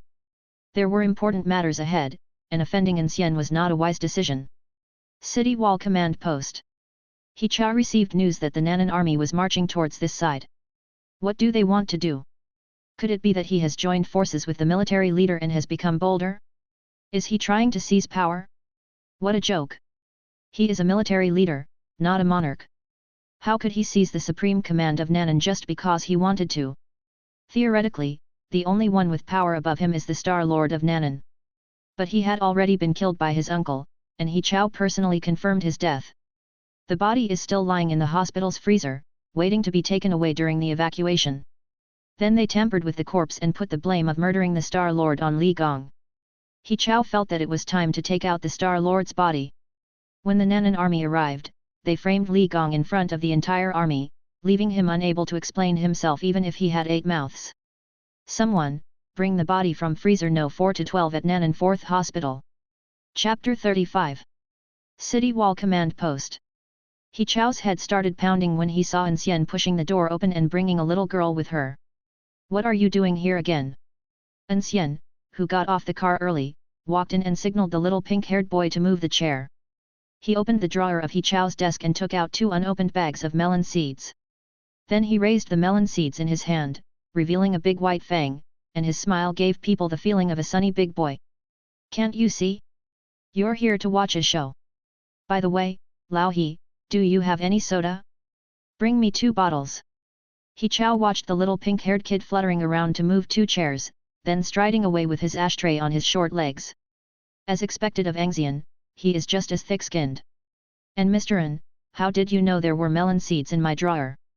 An Xian tore open a bag of melon seeds and started cracking them. Just as he was about to spit the shells onto the ground, the little pink-haired boy held an ashtray in front of him. Brother, this is for you. Good. An Xian took the ashtray, poured the ashes on He Chao's table, knocked it twice, and then spit the melon seed shells into it. Neither the big nor the small took He Chao seriously. The almost insulting action made him furious. From childhood to adulthood, has anyone ever dared to act so arrogantly in front of him? Are you angry? An Xian chuckled, and his despicable look made He Chao tremble all over with anger. If he could defeat him, he would have to tear An Xian apart. An Xian, don't go too far. I just went too far, what can you do about it? He pointed in the direction of the city, and the sound of the Nanan army convoy could be clearly heard. If you turn hostile now, be careful or I'll help them do it to you. Hearing this, He Chao was no longer angry and sneered. You are from the Freedom Forum. This is an internal matter of the Federation. If you dare to interfere, the Freedom Forum will not let you go first. Due to his identity restriction, all An Xian can do is talk big. If he is really asked to take action, will he dare? After figuring it out, He Chao was in a good mood. As long as he ignored him, it wouldn't be long before An Xian would become furious. An Xian was silent, which made He Chao more certain of his thoughts. Unexpectedly, An Xian spoke at this time, with a slightly strange tone. I thought you were not old enough, how come you have Alzheimer's? Have you forgotten that you arrested my people not long ago? He Chao didn't care. So what? You took the person away intact, but you killed He Mei and broke my arm. You want to use this excuse to interfere in the internal affairs of the Federation? It's impossible. If I target you alone, how will you respond? Meddling in federal affairs is a thankless task and does not benefit peace of mind at all. Federal affairs have nothing to do with me, but is it okay for me to seek personal revenge? Of course there is no problem. The premise of the Freedom Forum's absolute neutrality is that no one will come to provoke the Freedom Forum. This sentence would not have been said by He Chao, and An Xian did not answer it himself. Who? He Chao slammed the table and stood up, shouting angrily. An Xian turned towards the door, and with a serious expression, he pulled the little pink-haired girl to protect her behind him, while Hengji quietly shook eye. The omniscient vision sensed an extremely huge star power outside the door. If the camera is not fully opened, it is difficult to even get close, let alone detect. The office door opened. A charming figure swayed in, and the charm that came over her was captivating. Outside the gate, the soldiers on the city wall were all in a daze, drooling towards the command center.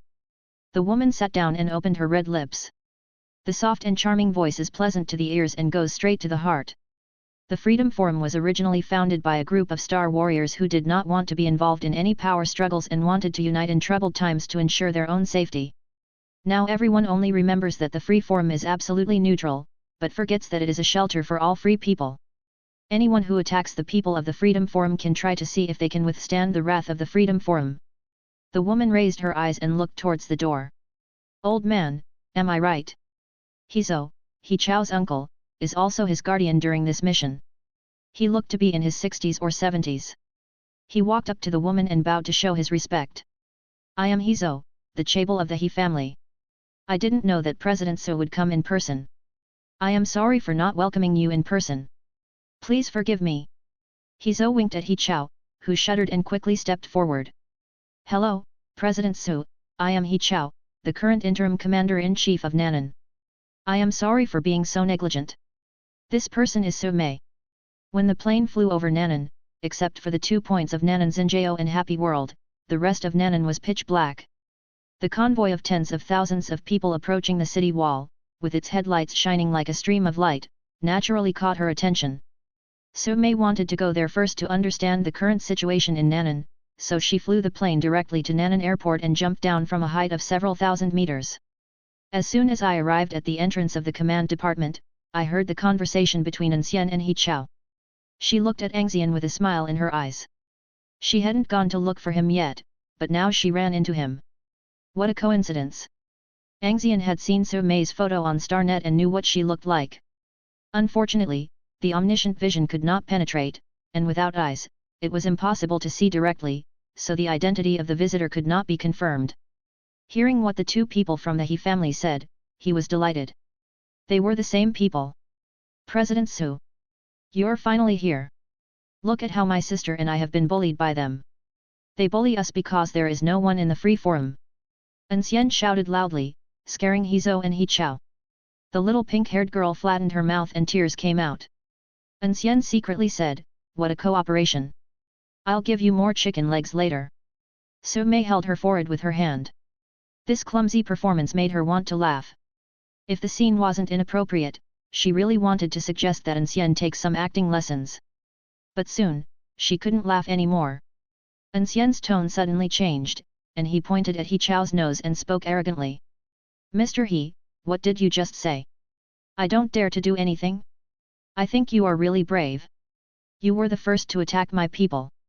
Do you want to start a war between the Freedom Forum and the Federation?" A series of misfortunes made He Chao feel as uncomfortable as if he had eaten shit. With So Mei in charge, he didn't even dare to refute. "Smack your lips leisurely, it feels so good, it goes straight to the top of your head. Is this what it feels like to have a big boss backing you up? I used to be the big boss in the eyes of others, but today it's finally my turn to cling to someone, so I have to feel great." An Xian, who was not satisfied, continued. "I'm telling you, our Freedom Forum is never afraid of a fight. At worst, we'll start an all-out war, and the first target will be you, the He family chaebol." An Xian wanted to say something when he was suddenly hit on the forehead by the power of the star. So Mei was dumbfounded. How could this boy be so pretentious? All-out war? You dare to say that? The Free Forum is no longer the same Free Forum as it once was. If it were just established, people would dare to stand up to bullies if they were bullied. Now, it's okay to use it to scare people, but as for the rest, haha. Do you know what outsiders secretly call free men? A paper tiger with only strength, a weakling. If war really needs to be declared, even if 8 top liberos call for it together, it would be a blessing from God if 1/5 of the liberos respond. After coming to her senses, So Mei hurriedly played An Xian in vain, and the sound condensed into a line that entered An Xian's ears. "Take it easy, kid. If the Federation takes this seriously, no one will go crazy with you." Chapter 36. These thighs are not strong but fat, and they are just puffy. It's unreliable, really unreliable. It turns out that you have to be strong yourself and be your own strong partner to be the most reliable. An Xian ended his suicidal speech with regret. "Forget it this time. I am a man who does not bear grudges and will not bother with you." He pulled the little pink-haired girl and went out with a cane. So Mei and the two guys named He didn't have much to say, so they followed him out and took up a chair that the little pink-haired boy had moved. An Xian didn't bother with her and sat on another chair holding the little pink-haired boy. An adult and a child were eating melon seeds, looking forward to the arrival of the Nan'an army. So Mei stretched out her hand. The casual outfit is invisible. So Mei stretched her hand forward a little further. A white and tender hand like jade was placed in front of An Xian, but he remained unmoved. "Isn't it the time when you were just pretending to be nice to me? You can't bear to part with even a few melon seeds." So Mei couldn't help but speak out. An Xian took off his sunglasses and looked at So Mei with his empty eyes. "Ah? What?" So Mei was silent. An inexplicable feeling of guilt came over me. I went down from the 18th floor in the middle of the night, not taking the elevator or the stairs, but going to the rooftop. What? She didn't die even after falling several thousand meters? Then it's fine. So Mei quickly realized that not having eyeballs didn't mean she had no means of seeing things, and she sneered immediately. "Pretend here for me, right? Well, that's what you said." An Xian handed over a bag of melon seeds. It was not that he didn't want to give it to So Mei, but So Mei's star power was enveloping her. In the omniscient vision, what was in front of him was not the hand extended by So Mei, but a ball of rich star power. He couldn't accurately lock onto the position of So Mei's hand. He could turn on his omniscience, but So Mei would definitely notice it. The two of them were not familiar with each other, and it would be bad if they rashly investigated and caused misunderstandings. A sense of urgency and crisis surged into An Xian's heart. Increase your strength or find your eyes, at least one of them must make progress. Otherwise, if he encounters a truly powerful enemy, he will become blind. So Mei was also wondering how An Xian could see things without pupils. She integrated her star power into the air to expand the range of her mental perception, but still couldn't detect it. The two of them were eating melon seeds, each with their own thoughts. He Chao asked someone to bring some fruits and drinks. Before So Mei came, he didn't allow people to throw poop at An Xian, it was all out of respect. But even if So Mei came, it wouldn't work. What was needed must be had. The little pink-haired girl jumped out of An Xian's arms, picked up 2 bottles of drinks, gave one to An Xian first, and then went to So Mei. "Sister, this is for you." The word sister made So Mei very happy. No woman would not care about her age. No matter how strong So Mei is, she cannot escape this curse. They say children don't lie, it seems I'm really young. "Little boy, what's your name?" She looked at the little pink-haired girl with real pink hair, her tone revealing undisguised love. "Little pink hair, my brother calls me little pink hair." "So Mei? Is this a person's name?" Sensing a doubtful gaze, An Xian turned his head away. "It seems like I have never asked little pink hair's name. I have always called him little pink hair, and it has become customary to me." "Little pink. Ahem, you're Aunt Su." Bah, you slipped up. Your sister Su asked you your own name, not how I should call you." "My name? Right. But I don't have a name." The little pink-haired girl hung her head, intertwining her fingers, as if she had made a mistake. "I only know that my brother calls me little pink-haired." An Xian was silent. An inexplicable feeling of guilt came over me. I went down from the 18th floor in the middle of the night, not taking the elevator or the stairs, but going to the rooftop. "What? He didn't die from the fall? That's fine." He rubbed the little pink-haired boy's head and racked his brains for a long time. "It's okay. You will have a name from now on. Follow my surname and call yourself N.U. No, it's better to change it to Fisherman's U.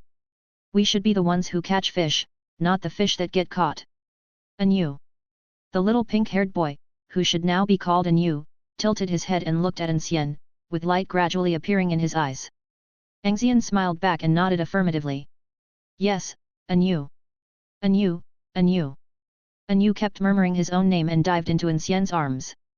Soon, An Xian felt his chest getting wet.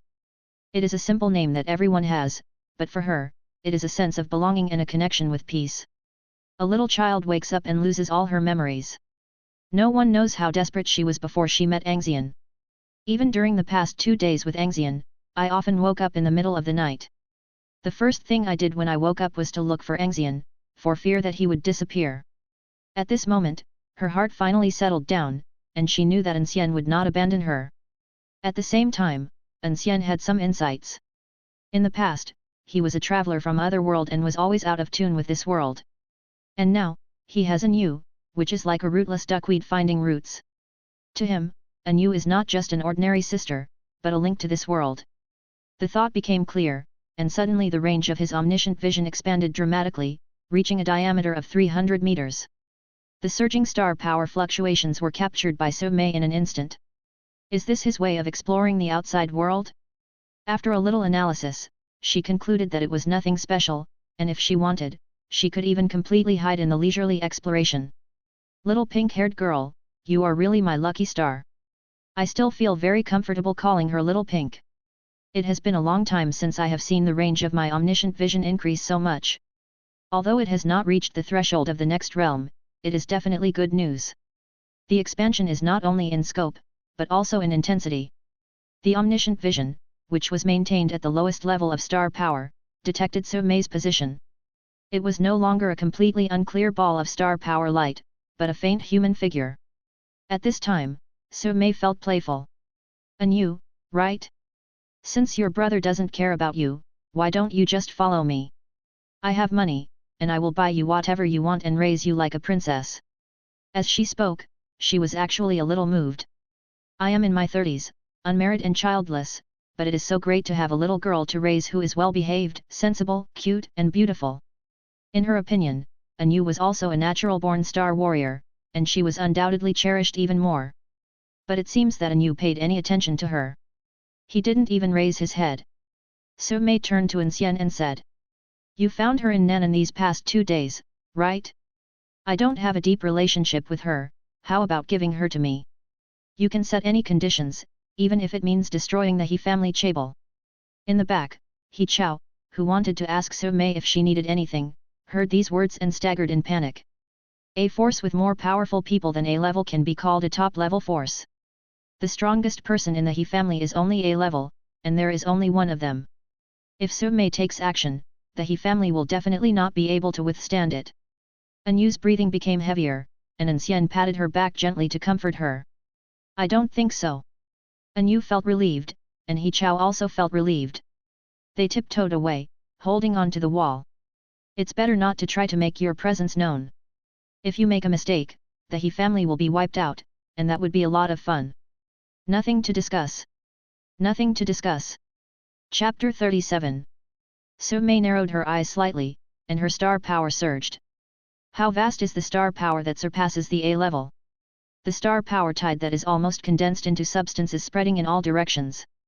The soldiers on the city wall fell down in large numbers, and were pressed to the ground, unable to even lift their heads. Outside the city, on the battlefield thousands of meters away, wave after wave of charging mutants stopped and ceased their attack for the first time. Instinctively they fell to the ground in fear, not knowing what was happening. And in the back, a pair of huge eyes opened, and an invisible aura emanated, dispersing the star power that affected the mutants. Su Mei was eating melon seeds, looking straight ahead, and said nonchalantly, "What if I want to rob?" An Xian was the first to bear the brunt of the pressure, which made his body a little bent. He sat up straight under the pressure so as not to let An Yu be affected, and then he grinned, wantonly and arrogantly. "Then give it a try." The Red Princess was suspended in the air, and above the blooming red light, a huge figure of a woman appeared. The omniscient vision is the highest level. Su Mei's face changed, and she felt a strong sense of being watched. The mixed power of star power and mental power pierced through her defense without any holes. "Good boy." She let out a low cry and condensed the star power into substance, forming a layer of skin-like substance that covered her body surface, so she was barely not seen through. "I really underestimated you. It's a crude trick, not worth mentioning." Su Mei did not withdraw her star power, nor did she stop her leisurely movements. "Although we managed to pull one back, the overall situation was still one-sided. If he doesn't let this woman know that she wants to eat him, he will have to break his teeth. Maybe she really thinks he is a soft persimmon." As An Xian thought of this, a faint glow appeared on Nanan Star, the core of Nanan Star City, and bits of original star power emerged, responding to his call.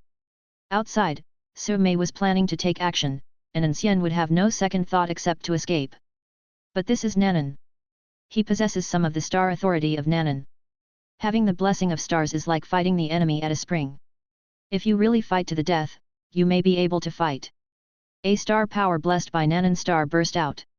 It collided fiercely with Su Mei's star power. The collision of star power was silent, but the impact it produced was not. The two collided at the center, causing a strong fluctuation. At that moment, all the air within 100 meters was emptied. The city wall broke into pieces, and the soldiers who were originally pinned down and unable to move were blown away. The weak and low-level mutants outside the city rolled their eyes and fainted.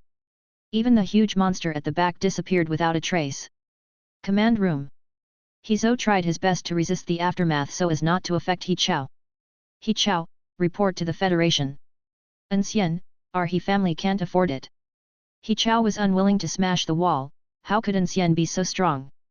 He can actually compete with Su Mei in star power. After venting his impotent rage for a while, he accepted it dejectedly. Indeed, the He family couldn't take it all, even if they added several chaebols that the He family had allied with. "The only thing we can do is report to the federal government and strive for some resources to recover the initial losses as much as possible." Grass. In the city. The Nanan army, which had already arrived at the city wall, faced the sudden surge of star power and launched an emergency defense. Star warriors, according to the original detailed classification, should be divided into star warriors who control star power and warriors who practice body training and martial arts. However, because the star power is too buggy, the power of star users exceeds that of warriors. Warriors are no longer mentioned, and star warriors have become a synonym exclusively for star users. The Nanan army is the most elite force in Nanan, and the vast majority of its members are warriors who have practiced martial arts since childhood. Even those who have no martial arts foundation will become extraordinary in strength after joining the Nanan army with the allocation of resources. Although the soldiers of the Nanan army are not as good as the star warriors, they can easily beat ordinary people by 1 against a dozen. They clung to the car, their legs seemingly nailed to the ground. In front, Song Yanwen, Li Gong, and Chenya formed a star power barrier to resist the storm as much as possible. The three of them all sensed an air of peace and tranquility. Song Yanwen said, "Old Li, don't you want to fight him?" Li Gong's face turned red, but he didn't say a word. Hit me on the head. Lao Zi doesn't want to go up and be used as a punching bag. Chenya tried his best to release the star power and had no time to talk. His strength was too low, so it didn't matter whether he was there or not. Song Yanwen suddenly felt emotional. In time, the Freedom Forum will produce another top free man. Li Gong couldn't hold back and complained. A top-level free agent in his early 20s, is he even a human being? On the city wall, the two confronted each other for a long time, and Su Mei suddenly withdrew all her star power, but the layer attached to her body surface did not move. She did not use her full strength. The top freeman who was said to be able to massacre a city by herself was far more powerful than that. But there is no need to continue. It's just a test to see how deep it is, but it doesn't mean you have to really do it. In the peaceful star power, she sensed the power of the stars. There are many star warriors who master the power of stars, but this is the only one who may master the stars themselves. No wonder he has the confidence to say that he can make ordinary people become star warriors. You look so nervous, sister, I'm just joking. Hong Ji sank and turned into a walking stick, calmly putting away her star power. No way, I just want to test how big the gap is between me and a truly strong person. Did you try it out? Not small. The two chatted with each other in a calm tone and friendly attitude. If it weren't for the cracked city wall and the collapsed command center, it would be hard to tell that the two were at loggerheads just a second ago. Su Mei focused her attention on An Xian's bent cane. I didn't pay attention to it before, but just now, I felt that it was life-threatening. After staring at it for a while, she found that this thing seemed a little familiar. Did you go to Quiet Water City 2 years ago? Yes. Hong Ji was obtained from there, An Xian remembered it very clearly. In addition, there is another incident that An Xian still remembers vividly. Su Mei looked strange. Did you meet an old charlatan who said you would have a bloody disaster, and 2 days later, someone hit you with a brick in the dark? An Xian suddenly turned around, grabbed Hong Ji tightly, and questioned her with gritted teeth.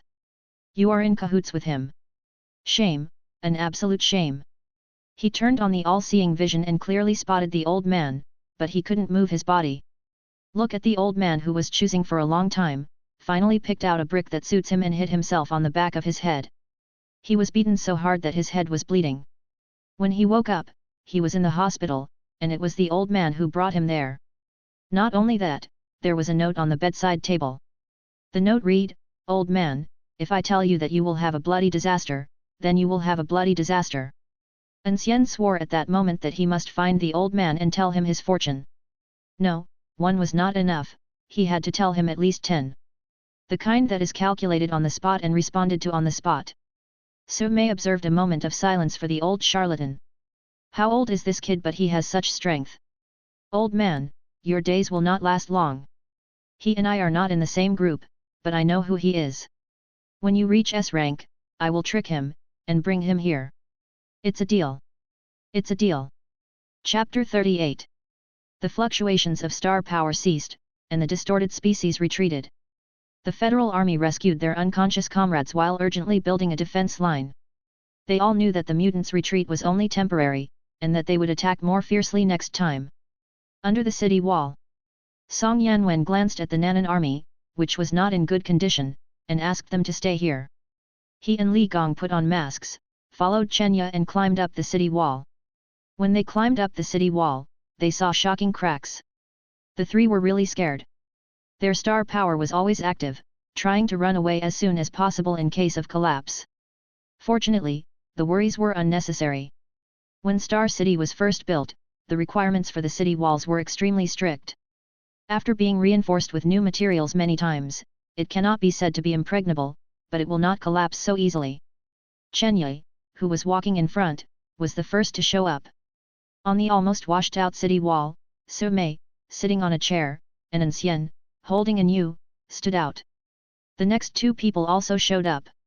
Seeing An Xian was expected, but the people around An Xian. Star Lord, is this woman the one who collided with the star power that An Xian exploded? Chenya asked in a low voice. Song Yanwen didn't say anything. He stared at Su Mei's face and always felt that it was particularly familiar. You've never seen a woman before? Don't you know this is rude? When Song Yanwen heard the gentle voice, he trembled and instantly remembered who she was. Top free man, Su Mei.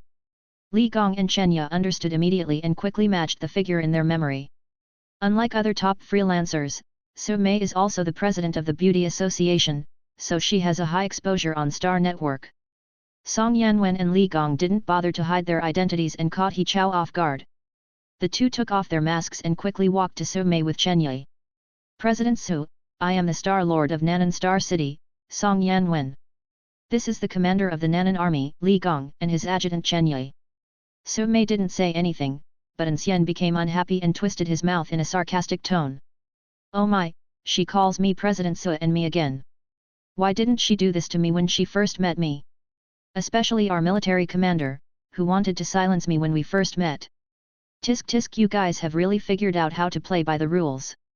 The three men clenched their fists at the same time. Li Gong turned his head to the side, fearing that he would lose control and punch An Xian. How can such a despicable person be stronger than me? God is blind. Puff Su Mei couldn't help laughing out loud without even getting up. With her strength and status, she doesn't need to take a Star Lord seriously, let alone the Star Lord of a fallen star city. At this moment, a loud roar was heard from the city wall. Li Gong. He Chao and He Zhou came out of the half-collapsed command center, and he saw the burly figure from behind at a glance. You are trying to murder the Star Lord, and you still dare to come out? I advise you to surrender, or you won't even have the chance to be brought to court-martial. Li Gong and Chenya turned around without saying anything, waiting for Song Yanwen to perform. What a great way to frame someone! Song Yanwen lived up to expectations, with his hands behind his back, and his calm voice was full of force. He Chao frowned slightly. Who are you? How dare you interfere in the affairs of the Federation? Song Yanwen turned around. He Chao, take a good look at who I am. This posture, this emotion, can be summed up in 2 words, perfect. An Xian quickly cracked a few melon seeds and wanted to applaud. An Yu was also eating melon seeds and watching with great interest. Su Mei is not like that. You brought An Yu with you, aren't you here to watch them fight for power? Yes. This obvious answer made Su Mei not know how to respond. She couldn't understand what was so interesting about fighting for power. As the president of the Beauty Association, everyday member companies of the association come to her for arbitration due to internal power issues, which makes her sick of it. Seeing that An Xian was in high spirits, Su Mei, who was also staring at that place with her light pink eyes wide open, didn't have the heart to interrupt. I just took out my phone and started browsing. The fall of Nanan will not affect network smoothness. Research Institute No. 8, also known as the Star Martial Arts Research Institute, specializes in the research of star martial arts technology. The Star Network is their masterpiece, but she doesn't understand the specific principles. All we know is that each star is used as a node to build a huge star power network, and wherever there are stars, there is a network. The flower blooms at both ends, each showing its own beauty. When He Chao saw Song Yanwen, his eyes almost popped out. The same is true for the elderly He Zhou. Song Yanwen, they had clearly confirmed that he was dead. How did he come back to life? He Chao made a phone call in front of everyone. Where are you? The person on the other end of the phone was a subordinate sent by He Chao to retrieve Song Yanwen's body. When he arrived at the place He Chao mentioned, he found that freezer No. 4-12 was wide open, and the ice inside had melted, leaving nothing inside. Just when I was about to contact He Chao, He Chao called me. Commander, I'm in the underground cold storage of Nanan 4th Hospital, but I didn't find any bodies. Take a good look at it. Are you sure it's number 4-12? Yes, I opened all the freezers in this room, but I couldn't find the one you were looking for. He Chao hung up the phone expressionlessly and stared at Song Yanwen's face. After staring for a long time, I couldn't find any trace of disguise. The soldiers were cleared out by the collision of An Xian and Su Mei's star power. There were no outsiders around, not counting those from the free forum. He Chao simply laid it out and spoke. Nan Anxing saved you. After asking, he answered the question himself without listening to Song Yanwen's reply. Yes, apart from the power of Nan Anxing, no one else has the ability to revive you even though you are confirmed dead. Song Yanwen did not comment on whether there was anyone who had the ability to revive the dead. However, he did not deny that Nan Anxing saved him. The Star Lord is a very unique existence. In a star city, there will always be a lucky person who is favored by the stars and is called the star-favored person. A Star Lord is not necessarily a star-devoted person, but 99% of star-devoted persons are Star Lords. This is because those who are favored by the stars will naturally have an advantage over their opponents when running for the Star Lord election. If you are not a complete NT and do stupid things every day, you will win the election. This is the choice of the stars. In the Star City, those who are favored by the stars will gain all-round enhancement of the stars.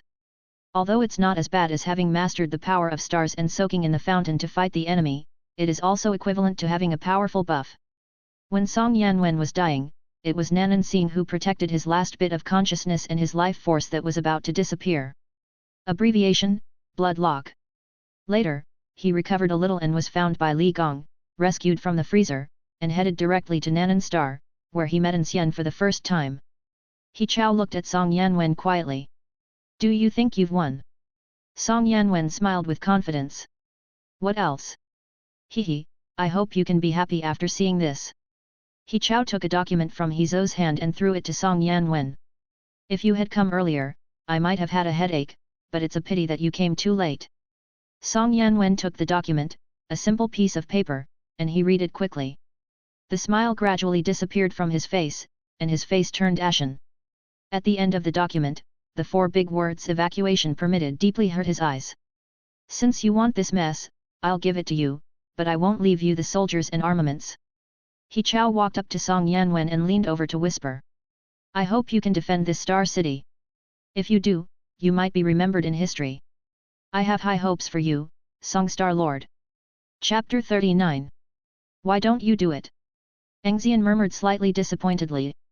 By the way, while An Yu was staring blankly, he took a handful of peeled melon seeds from her little hand. An Yu looked at the few melon seeds left in her hand with a wronged look on her face. She cracked them for a long time, hoping to save more so that she could eat them in one bite. Looking up and seeing this scene, Su Mei glanced at An Xian with disdain. You're the one who snatches the children's things. What do you know? Experts say it's not good for children to eat too many melon seeds. Which expert said that? Expert An. This man is so shameless, what else can Su Mei say? At this time, An Yu handed the remaining melon seeds to An Xian's mouth. Brother, eat. An Xian made a puzzled sound. An Yu's eyes were bright, and she said in a crisp and serious tone, if you like it, I'll give it to you. I'll peel it after you finish eating it. Sincerity is always the key. Faced with Su Mei's disdainful gaze, An Xian had no reaction. Faced with An Yu's sincerity, An Xian felt guilty. Then he slurped down the melon seeds in An Yu's hand. Su Mei's eyes changed from disgust to shock to contempt. An Yu was stunned, his alopecia areata hair twitching, and his big eyes were full of confusion. In a normal development, shouldn't my brother praise me for being sensible and then peel melon seeds for me? Why did he eat my melon seeds? An Xian, who had kicked away his conscience in order to avoid condemnation, could no longer fail to understand the little pink-haired girl's reaction. Hehe, little pink-haired boy, you are too inexperienced compared to me. You still need to practice. An Yu remained silent. When it came to dogs, An Xian was invincible. She grabbed a handful of melon seeds, turned her back, and ate them one by one. Never give peace of mind a chance again. At this time she learned a lesson, some people have no conscience. The tuition fee is not expensive, just a handful of melon seeds. At this moment, the soldiers who were blown away gradually returned to the city wall. When they saw Song Yanwen, they started talking.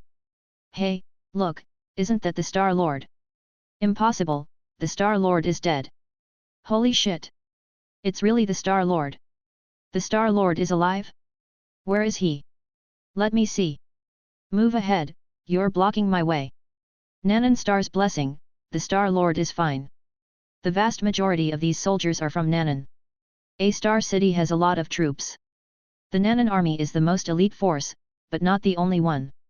Otherwise, the 13,000 Nanan troops alone would not be able to defend the huge Nanan Star City. They were all extremely excited to see that Song Yanwen was still alive. Seeing this, Song Yanwen felt hopeful, but He Chao jumped out at the right time and shattered his hope. Want to keep them in guard Nanan with you? He Chao took the document from Song Yanwen's hand and shook it gently, causing the papers to rustle. Look carefully, this is the evacuation order from the Federal Parliament, which represents the will of the Federation. As a Star Master, what can you do to disobey it? This tone made An Xian angry. Song is really patient. If it were me, I would have broken one of his legs long ago. So you're a free man, not a Union soldier. Su Mei curled her lips and smiled, feeling deeply touched. Power struggles are like this. Taking action means breaking off relations and breaking the rules. It is the last resort to overturn the table. An Xian retorted. That was He Chao who overturned the table first. He attacked Song Yanwen a few days ago. Can anyone confirm it? Su Mei said nonchalantly, no, since it cannot be proven, it means that it did not happen. You should understand the principle of innocent until proven guilty, right? An Xian stopped talking. He put himself in Song Yanwen's situation and became angrier the more he thought about it. What's the point of living when you're so cowardly? It turns out that you're not cut out for the system. It's better to be a free man. After He Chao teased Song Yanwen, he went to tease Li Gong. What a pity, Song Yanwen survived and you got a chance to live. Otherwise, the charge of murdering the Star Lord is enough to put you in a military court, and in serious cases, execution is not a problem. You. Li Gong clenched his fists and glared at He Chao. Are you angry? Come on, come here and fight if you dare. He Chao leaned forward and said, if you dare to attack me in front of so many soldiers, I will have someone capture you. It's so frustrating. An Xian began to add fuel to the fire. Lao Li, FK him. Take out the same violent temper you used against me and give that guy a blast. Mr. An, you have the right to speak. Bang. An Xian put An Yu down and punched He Chao in the face. Are you addicted to pretending? Can't you tell the difference between the big and small kings? If they don't dare to do it, then I won't dare to do it either. Leisurely. Dad is here. I've been mad at you for a long time. You keep showing off. An Xian flashed in front of He Chao, and He Zhou reacted quickly and blocked An Xian's fist in time. He didn't speak to An Xian, but shouted at Su Mei. President Su. Isn't it against the rules for your forum to interfere in federal affairs? Su Mei was scrolling through her phone without even looking up. Old man, what are you yelling for? When did I ever interfere in federal affairs? It was obviously him who provoked me first. Move your hands leisurely, make fists and punch. I beat He Chao to teach him a lesson. I didn't intend to kill him, so I didn't use any strength at all. You can't beat this old guy, he has some strength, you need to be strong. The punch that created a sonic boom landed at the center point where He Zhou blocked with his arms crossed. Old man, tell me, which law stipulates that the commander of the Federation can provoke others at will, but others cannot fight back? A huge force came, and the two forearm bones crackled crisply. He Zhou's face suddenly turned red, and it turned out that the blood was flowing back to the brain. The next punch came even faster. Can't answer? There's no federal law about it. Could it be your He family's rules? This punch completely shattered He Zhou's forearm bones. He retreated violently, plowing two deep marks on the ground, and stopped only when his heels touched the edge of the city wall. He Zhou's arms hung limply, he spat out a mouthful of blood, and his expression was extremely listless. An Xian was too unreasonable to show mercy and threw out a third punch. What? Could it be that your He family is a celestial dragon? Naturally superior to others? As the question came out, the third punch landed on He Zhou's chest. There was a dull sound, which was the sound of He's left sternum breaking. With no place to retreat behind him, he was blasted directly off the city wall. An Xian stood at the edge of the city wall and spat down. What the hell, you jumped out to help others block the knife, do you have the ability to do that? He walked over to the chair. Sumei raised her eyes. Feel better? That's so comfortable. An Xian picked up a new, held the cane and walked away. I'm home. This show is so uncomfortable to watch. The only fighting scene was contributed by me. It's bullshit. Passing by Song Yanwen, Li Gong, and Chen Yi, An Xian couldn't help it. You are such a coward. You have lost your home, and yet you are still standing here to endure? Your master is a rat, right? As he was speaking, he noticed a figure coming up with the unconscious Hizou on his back. It was Ichiraku An Xian. Is this guy the head of the Star Martial Arts Department? Well, the 4 great ninja turtles are all alive. Chapter 40. Wherever An Xian went, the soldiers separated consciously, not daring to block the way of this evil spirit. He Chao, who tried his best to reduce his presence, didn't dare to say a word until he disappeared. In the corner, He Lang was hiding in the crowd. When he saw An Xian defeat Hizou with 3 punches, he suddenly became excited. He has the ability to do so, so killing He Chao will be no problem. He went down the city wall peacefully and drove away the last vehicle of the Nanan army convoy. Sumei appeared in the back seat of the car at some point, but An Xian ignored her, started the car and turned around in an orderly manner. However, just as he started to speed up, a roar suddenly came from the direction of the city wall. The sound, under the influence of star power, travels extremely far. I am the Nanan Star Lord, the Nanan Star Favored One, Song Yanwen. Declare Nanan's separation from the Star City Federation. Nanan. Independence. An Xian stepped on the accelerator suddenly, a smile appearing on his lips. He's still a man. Sumei curled her hair with interest. As early as a few days ago, the Federation announced the fall of Nanan. Now Song Yanwen, as the Star Lord, declared Nanan's independence. It was a slap in the face of the Federation. The actual harm is not great, but it is extremely insulting. On the city wall, Song Yanwen roared, feeling refreshed. This declaration of independence shocked everyone, but the key point was that with his identity, he could truly represent Nanan. Star Lord is the sky of Star City. He Chao was shocked and pointed at Song Yanwen's nose and cursed. Are you FG crazy?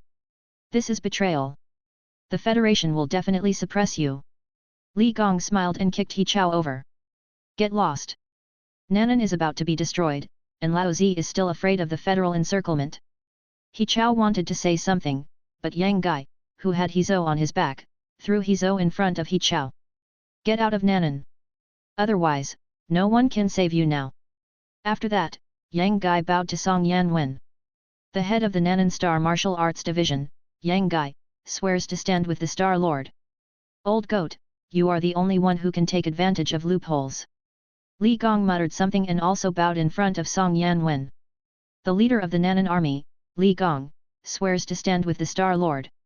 He Chao's face was gloomy and he asked someone to take Hizou away for treatment. A wise man never suffers a loss in front of him. He jumped onto the half-collapsed command post and held high the retreat order in his hand. Federal order, all troops evacuate, leave tomorrow morning. As soon as these words were spoken, everyone who was still immersed in Song Yanwen's declaration of independence was instantly awakened. Evacuate? What about Nanan? Is the Federation going to give up Nanan? I gave up long ago. I declared myself defeated a few days ago. No, I mean the people in the city. There are still at least hundreds of thousands of people who have not evacuated yet. He Chao glanced around the room, taking in everyone's reactions, and immediately raised a warning. Anyone who disobeys the Federation's orders will be considered a traitor. Their Federation citizenship will be revoked and they will be wanted by the entire Federation. There was silence for a moment, and slowly, someone went to pack up their things. In the end, almost everyone started to move. Seeing this, Li Gong became anxious. Star Lord, what should we do? Song Yanwen watched the scene, and wherever his eyes went, no one avoided his sight. He spoke softly. Nanan is gone. We can't defend it. I can't ask them to be buried with me for Nanan. Li Gong was dumbfounded. Just as they declared independence, they said Nanan couldn't be defended? What were they kidding? Song Yanwen saw his confusion and looked apologetic. Just think of it as me being willful this time.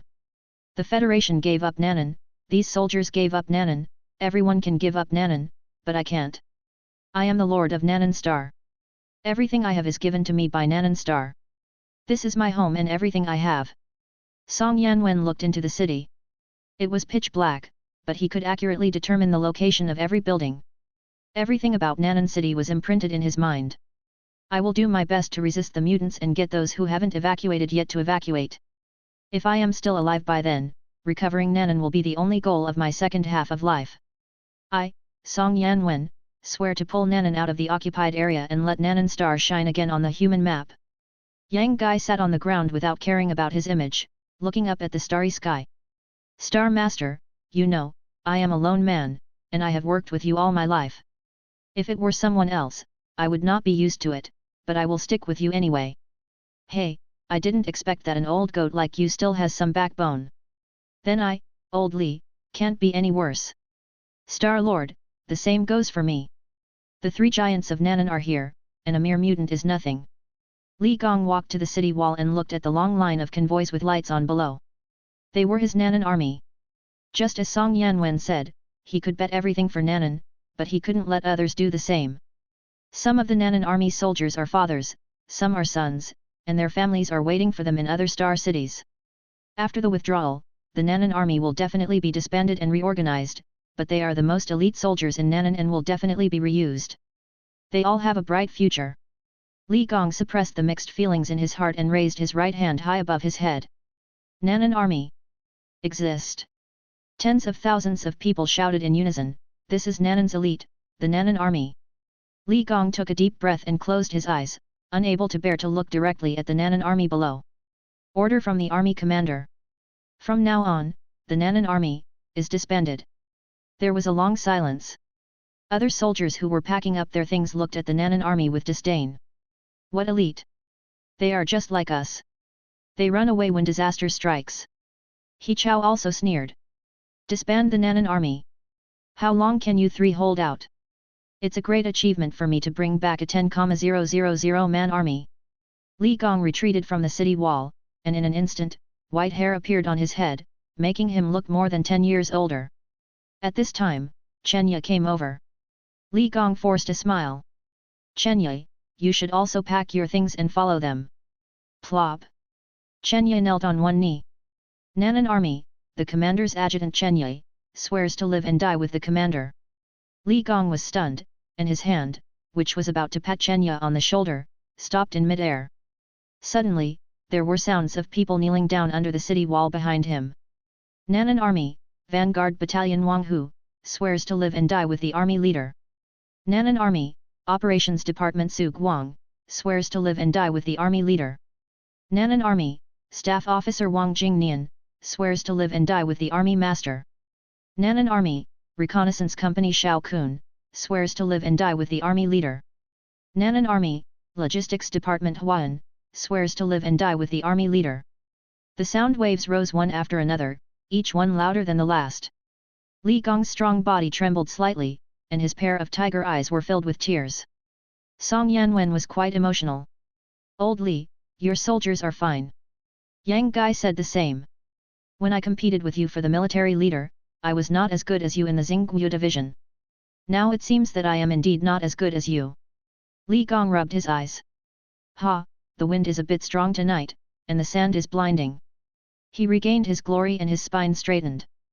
This army that he built with his own hands is his lifelong pride. Chapter 41. After walking a long way, An Xian could still hear the voice on the other end, and he was very angry. I'm leaving. The show is about to begin, right?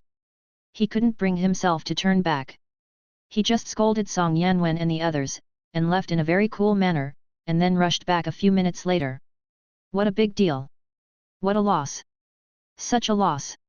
When he got angry, he gave another boost. The 300-meter omniscient vision not only improves the range and intensity, but also the speed of the vehicle. An Yu, who was carried to the back seat by Su Mei, stood on the seat and pressed An Xian's head. Brother is not angry. Okay, let's not get angry.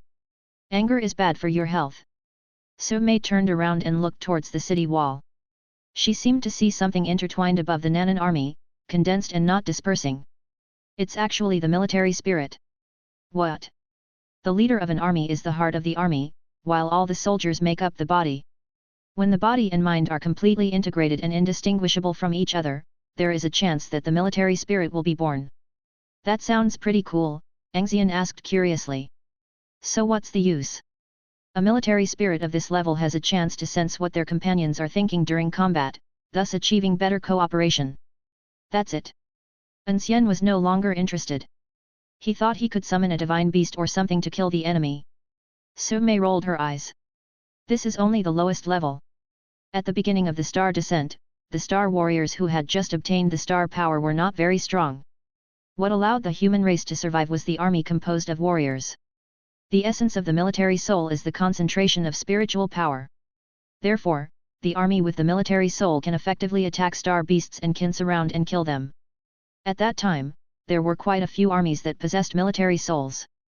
For those with a fully developed military soul, the entire army had mutual communication of thoughts, shared mental strength, shared blood, and shared star power. The entire army was united from top to bottom. According to records, there was once a military leader who was an ordinary person, but he contained the military spirit in his body and killed an S-level star beast with his bare hands. An Xian took a deep breath. This sounded like there was something to it. He started to make a plan, but Su Mei saw through it at a glance. Want to recruit an army too? What do you think? Hee. Su Mei was too lazy to pay attention to him and let her imagination run wild. There are now nearly 1,000 federal star cities, and there are at least 8,000 armies of all sizes. But those who possess military spirit are less than the number on the palms. It is so difficult to give birth to military spirit now. Some people speculate that it is due to environmental reasons, while others speculate that it is because hot weapons are used and it is impossible to fight the mutants with real swords and guns. As for the latter, there really is a military leader who orders the army to abandon firearms and replace them with swords to fight against the mutants. As a result, the mutant said it was very delicious, saying that it had never eaten such a delicious meal since it was a child. Arrived at Jinyang Garden Community. There was a car waiting for them downstairs in Unit 2. These were people brought by Su Mei. Su Mei had asked An Xian for the address before, and they came here directly after getting off the plane. The car door opened, and the first person to get out was Ling Xing in a wheelchair. Next came two accompanying personnel who looked like extras, and they carried down two medical cabins one after another. These three need your help to transform into star warriors. Su Mei smiled and introduced them one by one. His name is Ling Xing, the young master of Xinjiao Group, only 23 years old, a real business genius. It is said that the Shining Star Hotel, the biggest cash cow of Shining Star Group, was the result of him going to the Federal Ministry of Commerce and negotiating for a week when he was 15 years old. Ling Xing smiled implicitly. Hello. An Xian nodded subconsciously in response. Su Mei continued. This person is from the No. 8 Research Institute. His name is Hu Na. Walking to the last medical cabin, Su Mei lowered her eyes. His name is Su Han, he's my younger brother. When he was very young, his soul was injured by a star beast and he has been in a coma ever since. An Xian took a quick look with his omniscient vision and his scalp tingled. This was a high-end game. The cells throughout Ling Xing's body are constantly devouring themselves. If he wants to become a star warrior, he should use star power to feed the cells. Old man Hu Na is dying and wants to prolong his life. As for Su Han, Su Mei probably wanted to try to make him a star warrior to see if he could wake up under the stimulation of star power. It turns out that Hu Na, who is about to die of old age, is still the most normal one. It's really hard for you to get these three people together. An Xian said with an ambiguous tone. Su Mei obviously didn't have as thick skin as An Xian, so she didn't dare to respond. An Xian took an yu and walked upstairs. Okay, I'll keep my word. Come up and eat first. We can talk about the rest tomorrow. 302, Living Room. The two extras were looking after the medical cabin to prevent any accidents. An Xian, An Yu, Su Mei, Ling Xing, and the three members of the Cheng family sat around the dining table. Cheng's father went to someone else's house in advance to get a table so that it wouldn't seem crowded. There were 2 tables filled with dishes. Su Mei looked around and saw stewed ribs, roasted ribs, braised ribs, fried ribs, rib soup. An Xian took an yu to wash their hands. After they came back, he didn't hesitate to pick up a piece of pork ribs and started eating. "Eat, what are you standing there for?" Su Mei smiled but said nothing. She had no idea where to start with the ribs on the table. Ling Xing picked up a piece of pork ribs with his still movable right hand, bit off the meat skillfully, chewed it twice, and swallowed it. His neat and generous appearance made An Xian feel very comfortable. "I used to wonder if this young master would have the bad habits of those rich people. It's just a home-cooked meal, but he's so picky and tries to make it look like a Western restaurant. Isn't that pure and sick? Eat more, there's more if it's not enough." Ling Xing swallowed the meat in his mouth and smiled politely. "Thanks." Due to his physical condition, he needs to replenish a large amount of energy. He came in a hurry this time and didn't bring any special nutrient solution, so he was hungry all the way. To him, these ribs were a timely relief. An Yu looked at An Xian and followed his example, separating the meat and bones with a slurry. He soon mastered the essence of chewing ribs. Different from these people, the three members of the Cheng family seemed particularly reserved. They did not have the strength to be at ease. Whether it was Ling Xing's innate nobility or the powerful pressure that Su Mei couldn't help but exude, they all made them feel pressured. An Xian noticed something and secretly emitted star power, creating a thin barrier around the three members of the Cheng family. Su Mei noticed this scene and understood instantly. She smiled apologetically to the three members of the Cheng family and deliberately restrained her aura. The three members of the Cheng family were not worth her doing this for. She was simply trying to give An Xian face. When Cheng Xian went to see her again, she no longer felt anything unusual. It's like looking at an ordinary beauty with no other special features except that she is very beautiful. After almost finishing the meal, An Xian touched Ling Xing's wheelchair. It's made entirely of star ore, and the purity is not low. He is indeed a rich man. Why not change to a mechanical body, or a half-deformed organ? High-level distorted organs can play a great role in resisting cellular self-phagocytosis. Ling Xing looked at Su Mei in confusion. Su Mei shook her head. "I didn't tell him about your situation. This kid has very strange abilities. I almost saw through him." Ling Xing looked serious and took An Xian a little more seriously. "Because I like my body." Lie. Chewing on the ribs leisurely, exposing it mercilessly. "You are not as strong as me, but you still want to lie to the all-knowing vision? What a joke! Don't you know omniscient vision, also known as the omniscient lie detector? Any abnormal fluctuations in the body can be seen clearly for you. Of course, if you get a star mine armor and wrap yourself in it, then you can be at ease." Chapter 42. Ling Xing was not embarrassed even though he was exposed. He looked at Su Mei again. "This. Just call me at ease." After An Xian finished speaking, Su Mei took over. She knew what Ling Xing wanted to ask. When he explodes, most A-level star warriors are no match for him. In time, he will be a top-level free man. His position is very firm and he won't say anything nonsense, right? The last question is about peace. An Xian raised his eyebrows and sipped the soup. This was to test his position. "Don't worry, Sister Su. As long as the Freedom Forum doesn't do anything unfair to me, I have no interest in running to other forces and being ordered around by them." "Aha!" Ling Xing understood. "Excuse me, how old are you this year?" At the age of 22, An Xian just opens his mouth. 24. "You are 1 year older than me, so I'll just call you Brother Xian." Adding a title after a surname and adding a title after a given name show a very different level of intimacy. Ling Xing is well versed in the art of beating the snake with a stick. Such a young and powerful man has unlimited potential. Coupled with the ability to create a star warrior, An Xian's weight in Ling Xing's heart soared, even surpassing Su Mei. "If we can make friends with you, we must never let it go. Brother Xian, can you please talk to me for a moment?" An Xian raised his eyebrows. "It seems that some things cannot be said openly." "Forget it. It has nothing to do with me. Let's not talk about it. The more you know, the more troubles you will have, troubles that have nothing to do with you.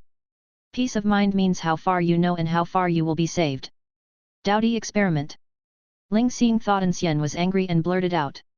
As soon as these 4 words came out, Su Mei raised her fingers slightly to separate An Xian and Ling Xing from the others to prevent their conversation from being leaked. The 2 extras didn't react at all. The 3 members of the Cheng family were stunned and pretended nothing had happened.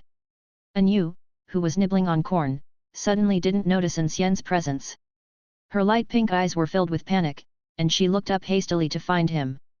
Seeing that An Xian was still beside him, he moved closer to him, but still could not sense him, as if the person in front of him was just a phantom. At this time, An Xian wiped the oil stains on his right hand, rubbed Anu's hair, and the star power spread out, dispelling Su Mei's blockade of her. Su Mei looked up. She's mine. Su Mei stopped moving, so Anu simply sat on An Xian's lap and continued eating. She didn't care what Ling Xing said, as long as she was at ease around him. Ling Xing's voice continued.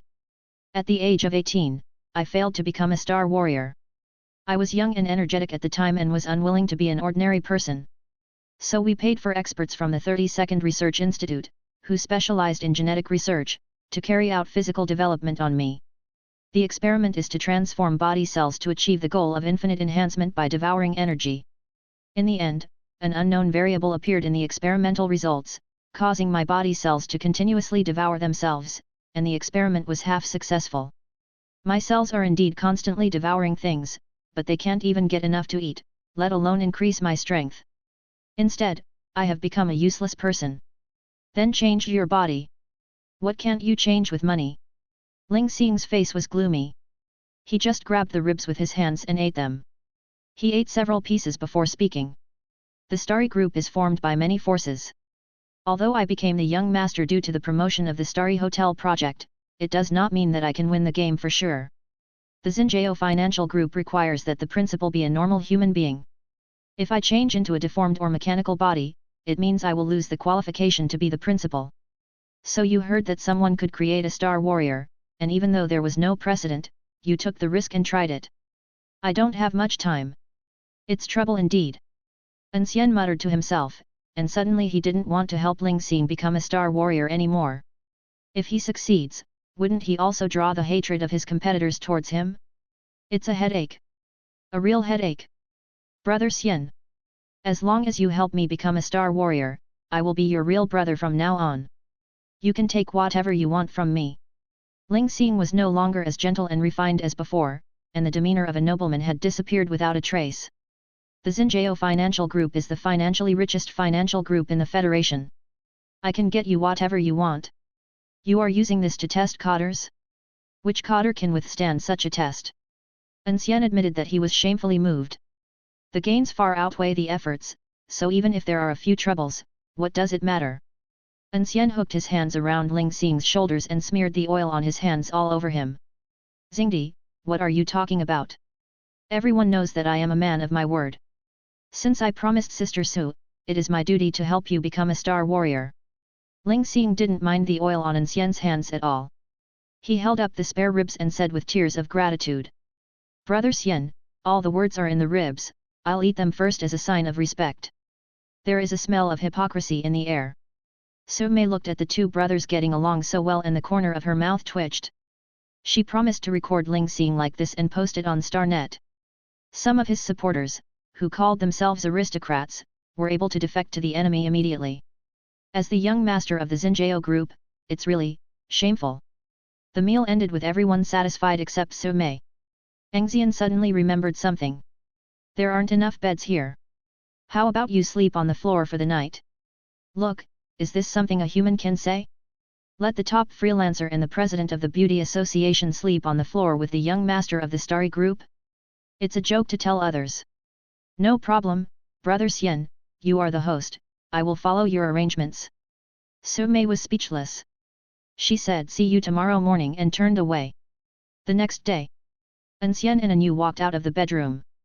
Cheng's mother was busy preparing breakfast, Cheng's father was sitting on the sofa reading a book, and Cheng Xian was washing up in the bathroom. Of course, Ling Xing would not really be allowed to sleep on the floor last night. An Xian was just joking. Nan'an has almost become a deserted city, and it's not hard to find a place to live. Asking him to sleep on the floor would seem a bit disrespectful.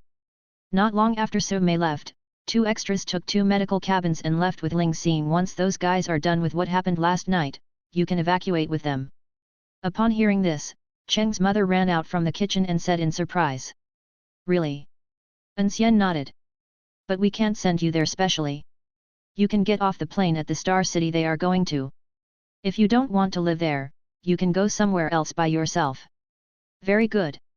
Mother Cheng's hand holding the spatula was shaking with excitement, and she couldn't suppress the joy on her face. She was so anxious yesterday that she couldn't sleep because she was unable to evacuate with the Federation, fearing that she would be unable to leave Nan'an. Although An Xian said that they would arrange for their evacuation, I feel uneasy without any real news. Now it's okay, it's confirmed. Father Cheng also put down the book. It's okay, it's okay. Thanks to you, we have a lot of money. We can live anywhere in the future. Cheng Xian was in the bathroom, listening to her parents' voices and letting the cold water run over her fingertips, without a trace of joy on her face. Are you leaving? I don't know if I will have the chance to meet Brother An Xian again. There should be, right? Brother An Xian is so powerful, he will definitely become a big shot in the future. At the very least, at least I can see him on Starnet, and that's enough. The girl's mind was in turmoil. She splashed a handful of cold water on her face, then wiped it dry and smiled again. Chapter 43. Outside Nan'an Star City. Troop carriers were lined up one after another. He Chao boarded the command vehicle and was about to give the order to set off when a team of Nan'an soldiers blocked the vehicle. Li Gong appeared and tapped the glass twice with his fingers. He Chao rolled down the car window and asked coldly, Li Gong, what are you doing? People can leave, but the weapons stay. Impossible. Then don't leave. Li Gong waved his hand, and two Nan'an soldiers opened fire. The bullets hit the front windshield. Although they did not penetrate it, they left two spider web-like cracks. You dare to shoot? UBD, if the Star Lord hadn't forbidden me, I would have killed you. Li Gong pulled He Chao by the collar. I'll say it again, the weapons stay, but the people get out. He Chao stared into Li Gong's eyes. If He Zhou had not been still unconscious, he would have ordered the siege and killing of Li Gong long ago. His right arm is a B-level deformed limb, but Li Gong himself is a B-level star warrior, so he has no chance of winning in a fight. Even if there are other star warriors under your command, it won't work. Grade B is not a cabbage. The only person he brought with him on this trip was He Zhou, who was even destroyed by An Xian. Be at ease. I will report it to the Federation when I get back. He Chao cursed in his heart and looked around again. He didn't see the figure wearing sunglasses and leaning on a cane, so he secretly breathed a sigh of relief. After suffering several losses at the hands of An Xian, I have a psychological trauma. He Chao intends to reason with Li Gong. According to federal regulations, evacuation must be as armed as possible. Li Gong punched He Chao in the left eye. Song Yanwen asked him to come, which clearly showed that he had no intention of reasoning, otherwise Yang Gai would be more reliable than Li Gong. Stop talking about federal regulations. Nan'an doesn't belong to the Federation now. There was a black spot on He Chao's left eye. He knew that if he didn't leave his military equipment behind, he might not be able to escape. Okay, I'll give it to you. That's right. Li Gong used his other hand to pat He Chao's face, insulting him to the fullest. Leave your things behind and take them away, you annoying bastards. As long as the Star Network was not disconnected, the news of Nan'an's declaration of independence spread quickly. For ordinary people, it is a topic of conversation after dinner. It was declared to have fallen a few days ago, and began to become independent again in the past 2 days. There are quite a lot of things happening in Nan'an. For all the major forces, this news was like a depth bomb. Federal Parliament. 108 congressmen sat on the circular platform. In the innermost circle, 36 people said nothing. The people behind were not as calm as them and started to quarrel. The parliament, which exudes luxury everywhere, is as noisy as a vegetable market. Nan'an must be attacked. Order the surrounding star cities to send troops to encircle and suppress it. We can't set this precedent, otherwise how will we proceed with the subsequent plans? If everyone follows Nan'an's example and becomes independent, wouldn't that be rebellious? I propose that we activate the Judgment Army to deal a devastating blow to the Nan'an rebels. 108 The first battle of the plan encountered obstacles. This is really not a good sign. Otherwise. Before he could finish his words, the congressman next to him covered his mouth. Shut up! Are you crazy? He looked carefully at the inner circle, and only breathed a sigh of relief when he saw that the 36 people did not react. The person whose mouth was covered kept blinking, indicating that he understood. It was unknown how long the noise lasted. Among the 36 people, a man who looked extremely young, like an 18-year-old boy, spoke. Nanan has been declared fallen, and independence cannot be taken seriously. However, the remnants of Nanan openly declared independence, which is considered treason against the Federation. Send the 7th Judgment Team to arrest the culprit, and the rest will be executed. As soon as these words were spoken, all sounds disappeared. Now that he has spoken, it means that the matter is final and there is no need to discuss it further. Besides, they sent out the 7th Judgment Team. Nanan independence? It's just a joke. Then, each issue was brought up for discussion, and no one in the inner circle spoke again. A few hours passed and the crowd dispersed.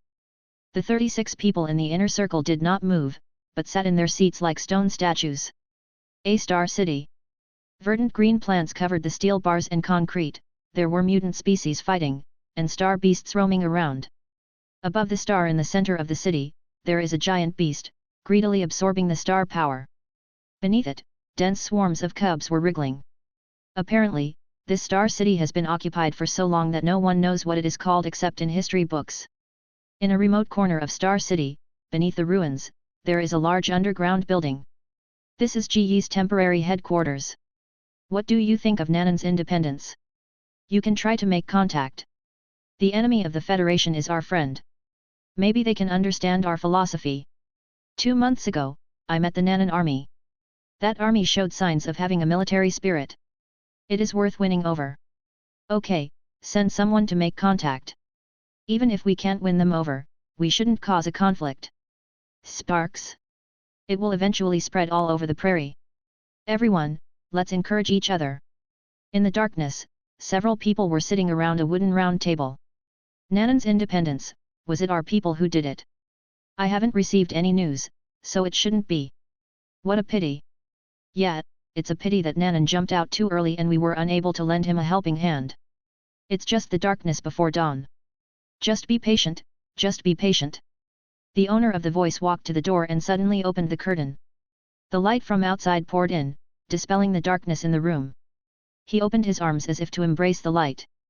My fellow members of the Light Welcoming Council, the light will one day shine upon the earth, and we shall be the ones who welcome the light. Free forum. They just let it go. There wasn't even a single message in the chat group of top free agents. Nanan independence? What does it have to do with free men? Not to mention Nanan, even if the Federation was gone, they wouldn't panic.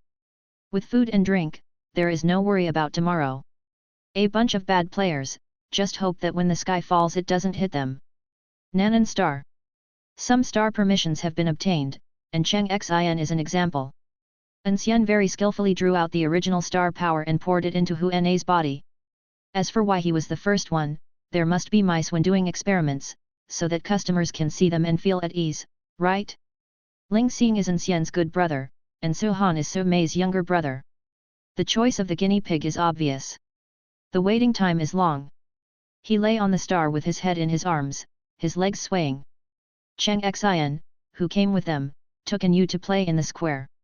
The remaining two, Ling Xing and Su Mei, stared intently at Hu Na, who was dragged out of the medical cabin by An Xian and thrown casually onto the star. Ling Xing looked at Hu Na's wrinkled skin, which had become tighter and the deep color had faded a little, and he couldn't help but feel overjoyed. Su Mei is strong and her perception is more obvious. Hu Na's weak life magnetic field gradually became stronger and more stable. The body's cells are rejuvenated by the nourishment of the original star power. When An Xian brought out the original star power of Nanan star, Su Mei tried to capture it.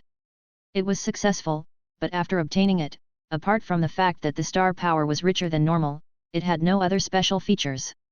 She can achieve this level by compressing her star power.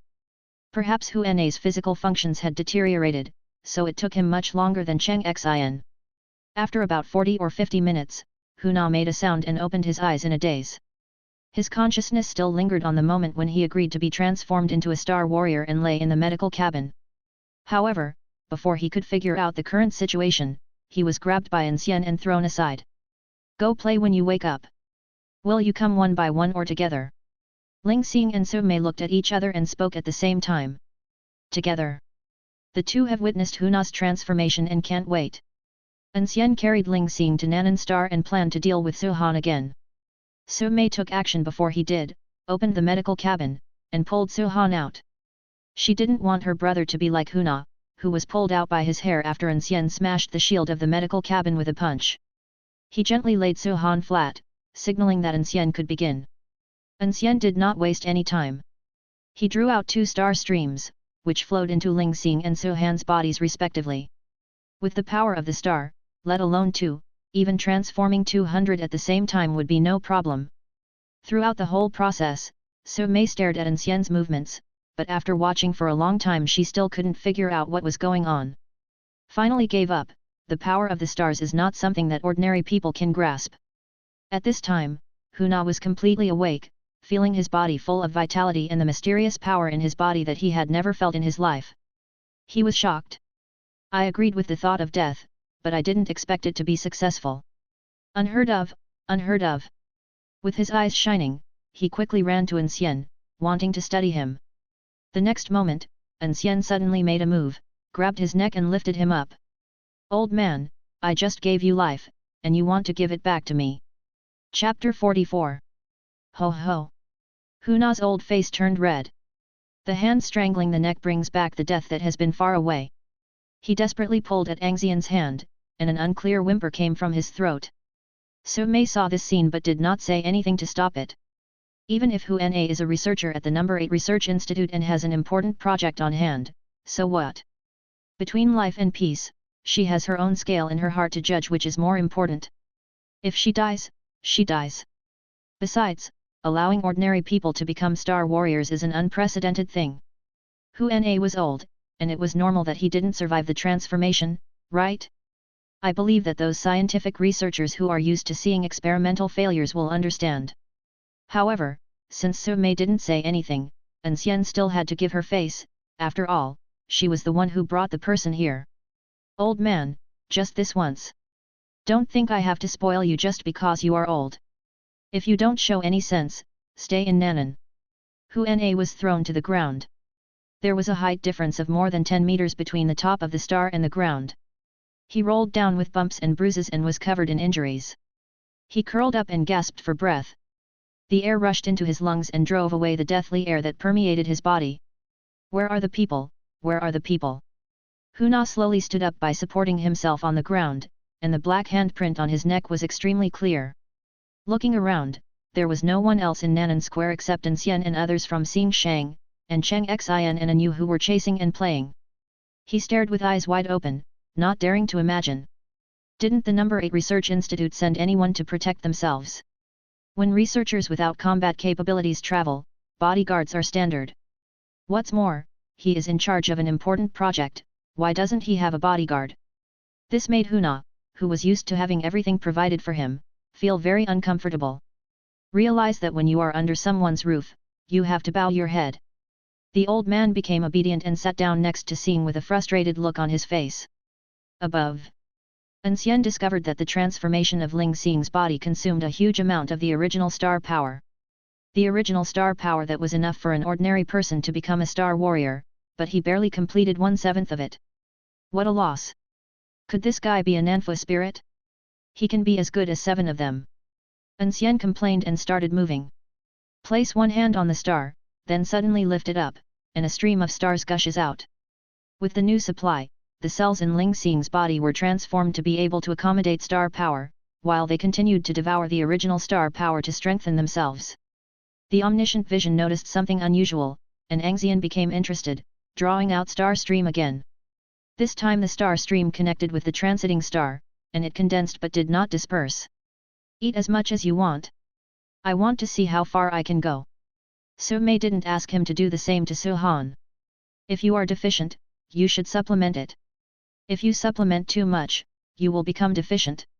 Everything should be done in moderation. Su Han couldn't withstand such a huge amount of original star power. So kind. Su Mei got to know An Xian in a short period of time and found that this guy was definitely the type who would not put in half the effort for the money. Successfully turning Ling Xing into a star warrior can be considered as a person of conscience, but supplying Ling Xing with original star power without limit is not in line with his personality. To be honest, I have always been kind-hearted. An Xian patted his chest. Besides, Xingdi is my brother, so what's wrong with feeding him more original star power? It's my duty. Haha, I really didn't see that. So Mei combed So Han's body to make the transformation of the original star power smoother. After holding it in for a while, I couldn't help but remind him out loud. Don't take Ling Xing's words too seriously, the factional struggles within the Xinjiao financial group are not just a game. He became the young master at the age of 16, and became disabled due to experiments at the age of 18. With a disabled body, he was able to sit firmly in the position of young master until the age of 23. This cannot be achieved without some tricks. As for businessmen, there are only two kinds of them, those who are not good at business or those who are not dishonest. An Xian condensed the original star power into small beans, threw them into his mouth and chewed them, each one was crunchy. If it's the former, he'll be my Xingdi. If it's the latter, I can give him what I can give him and I can take it back. I'll teach him how to write with interest stroke by stroke furious. The casual tone reached Su Mei's ears, and this word popped up in her mind. Do you think the Xinjiao group is on the same level as the He group? The Federation doesn't even dare to take back what they have taken. Yet. An Xian did not comment. Having checked in at 8-star cities, he might not have the ability to do so, but what about more? There are a total of 3,000-star cities in this world. He suddenly laughed and talked to himself without any context. People in this world should be thankful that I am a nobody and don't have any ambitions. Su Mei glanced at him and didn't respond. Su Han's transformation reached the final stage. Whether he can wake up depends on this. Her breathing became rapid. As a top libero, she was so nervous that her palms were sweating. Xiao Han, you have slept for 18 years, it's time to wake up, sister misses you so much. Su Han lay flat on the star. Thanks to Su Mei's care over the past 18 years, his body not only did not develop poorly, but was exceptionally strong. The angular facial features reveal firmness, which are completely different from the soft lines on Su Mei's face. If it weren't for their similar facial features, it would be hard to believe that they are siblings. The omniscient vision enveloped Su Han, and Su Mei instantly mobilized her star power. Don't stop me, let me see. The condensed star power dissipated. She had seen An Xian's abilities, and couldn't help but look at him with expectation and nervousness. The omniscient vision peeled off Su Han's body layer by layer. The pure soul body of human beings is different from the star beasts which are half star power and half soul. Without using other means, it is impossible to detect it with the current omniscience. At present, there is no need for An Xian to use other means, he just needs to observe Su Han's brain. Quietly, the transformation of star power was completed. Su Han was close to the star. Even if he did not actively absorb it, the star power was replenishing the deficiencies in his body little by little. However, what made An Xian feel bad was that Su Han's brain activity did not change at all from before. Seeing An Xian's slightly frowned brows, Su Mei's heart skipped a beat. He suddenly lost control of his body and collapsed to the ground. She hurriedly grabbed Su Han's hand and carefully used her star power to explore. Her brother had become a star warrior, she was sure of that. Then why didn't you wake up? Su Mei was at a loss, revealing a hint of helplessness. Tears slid across her jade-like skin and dripped onto Su Han's hands. At the same time, tears appeared in Su Han's eyes. Su Mei was stunned for a moment when she saw this, and hurriedly called An Xian. Look! Look! Is Xiao Han waking up? Can he hear me? An Xian pointed his finger at the side of Su Han's face, and a light blue color appeared under his fingertips. It flashed away so quickly that Su Mei didn't notice it. She just thought he was wiping away Su Han's tears. After stopping, An Xian shook his head with a hint of regret and told Su Mei a cruel fact that made her collapse. He could still hear and sense the outside world, but his soul was damaged and the connection with his body was broken. For the past 18 years, this body has been like a cage to him, with his soul imprisoned inside, visible to the outside world but untouchable. Chapter 45. Xiao Han has been able to sense the outside world. An Xian's words exploded in Su Mei's mind. Her brain went blank and she turned her head stiffly. For 18 years, I couldn't do anything, I couldn't even move at all, I was imprisoned for 18 years. Just imagining it is enough to make people feel incomparable despair. At this moment, Su Mei would rather her brother had died 18 years ago, at least he wouldn't have to suffer this pain. An Xian nodded. He had seen it with his own eyes and it was the truth. After getting the confirmation, Su Mei calmed down. She hugged Su Han, rested her chin on his shoulder, and remained silent. There is no greater sorrow than a dead heart. Nothing is more sad than this.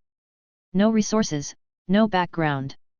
At the age of 30-something, he became the youngest top libero and joined the ranks of S-level powerhouses.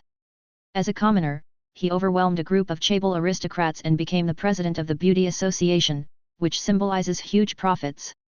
No one knows how hard she has worked for this. The belief that has supported her through all these years is Suhan. 18 years ago, the toddler Suhan blocked the star beast that was about to bite her. During these 18 years, she had sleepless nights, and tried her best to become stronger and collect resources, just to wake Suhan up.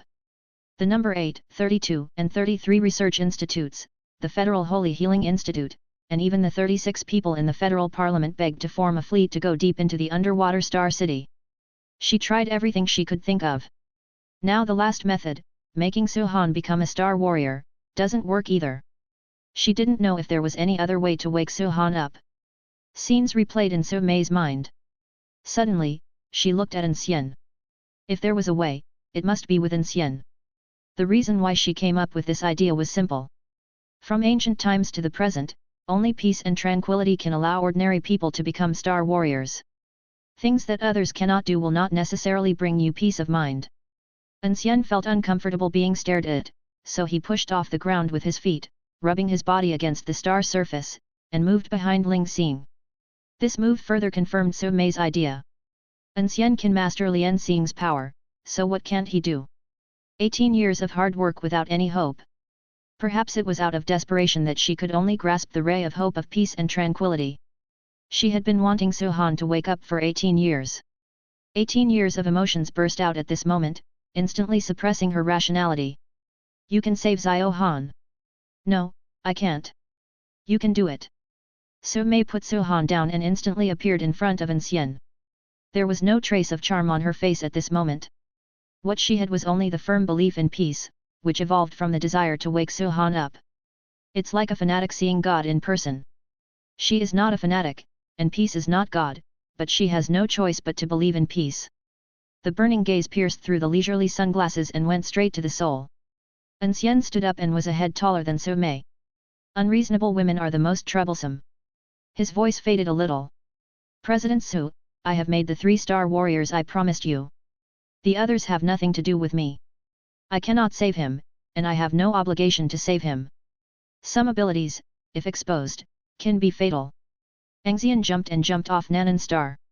Little Pink, An Xian, is leaving. Leisurely. The powerful star power is pouring out from the star. An Xian was not panicked at all, even Hongji was not Shikai. Suhan was still lying there, not believing that she would dare to do anything. He released his star power to prevent An Yu and An Xian from being affected. An Xian, maybe you can't go with them. I just made the decision this morning and now I have to go back on my word. Even though I am at ease, I still feel a little embarrassed. But don't worry. You can follow me the day after tomorrow morning at the latest after I finish my work. Really? That's great, ahem. I mean my parents and I are in no rush, we can leave anytime. An Xian's eyes were filled with joy, but she quickly suppressed it. An Xian was silent. You just wanted to say, that's great, right? Are you still anxious? Your mother is getting so anxious that if she were here, she would definitely kick you. Above the stars. Ling Xing's transformation was completed. When he opened his eyes, the star stream connected to him dissipated. The hunger that was always lingering disappeared, and unprecedented strength filled his body. He felt that he could explode a star with one punch. Thinking of this, he punched Nanan Xing hard. Today, Ling Xing, will be the first to shatter a star. Snap! Ling Xing's face changed, his swollen heart shrank, and his hand bones broke. Thanks to his good upbringing, he endured the pain without screaming out. The fastest way to distract yourself from pain is to distract yourself. He stood up. Hey! He stood up. Holy crap! Holy crap! Holy crap! He actually stood up. Go to hell with the tutor. Get as far away as you can. I have been a disabled person for 5 years, 5 years. Do you know how I spent the past 5 years? Ling Xing was trembling with excitement, and the feeling of having all his limbs under control made him intoxicated. He slowly raised his leg and landed on the ground, taking his first step in 5 years, which was also a big step in his life. The dragon emerges from the abyss and will soar into the sky. I'm Ling Xing. Back. Pop. The powerful star power attacked, and his attempt to expel his depression was interrupted. He hadn't walked for 5 years, and his legs were a little unfamiliar to him. He couldn't stand firmly, and fell heavily towards An Xian. Now, the bridge of my nose is also broken. The severe pain stimulates the brain, and combined with the pain of the broken hand bones, it creates an effect where 1 plus 1 is greater than 2. Ling Xing couldn't hold back in the end and cried out in grievance. He tilted his head, trying to find his brother Xian. When he was transformed, he could not sense the outside world. But when you feel that the initial star power is about to be exhausted, there is an endless supply of star power to replenish it immediately. I have seen the process of Hu Na becoming a star warrior in advance. He knew that the later star power was extra. The only one who is capable of doing this is my forever good brother, Brother Xian. But when I looked around, I didn't see An Xian. There was only Su Han lying flat on his back, and Su Mei with her back to him. Just as I was wondering, Su Mei suddenly shouted An Xian's name. The pleading and faint threat in the tone made him instantly imagine the 800-episode melodrama of the affair between the Queen and the common people. Has a year passed without me noticing? Why am I a little confused? Ling Xing used his clever little brain, which secured his position as the young master of Xinjiao, but he still couldn't figure out what the love-hate relationship between Su Mei and An Xian was. When I came, we were just strangers who I could talk to for a few words. Not to mention friends, we were not even acquaintances. As a businessman, downplaying is a common way of dealing with problems, and Ling Xing is also prepared to do so. But he wants to downplay himself this time. Since he can't figure it out, just shut up and watch. An Xian and the other two were about to leave the square when he suddenly remembered that the car was parked next to An Xian. But if I go back to drive, will the whole section collapse? After hesitating for a few seconds, he picked up a new. Bad luck, go back. Watching An Xian walking further and further away, Su Mei finally made a move. She flashed in front of An Xian and knelt down. An Xian, as long as you let my brother wake up, I will give you whatever you want. An Xian ignored her and was thinking about something. This sentence sounds familiar. Someone named he and someone named Ling seemed to have said it as well. Nowadays, when you ask someone to do something for you, do you all use the same formulaic template? Chapter 46.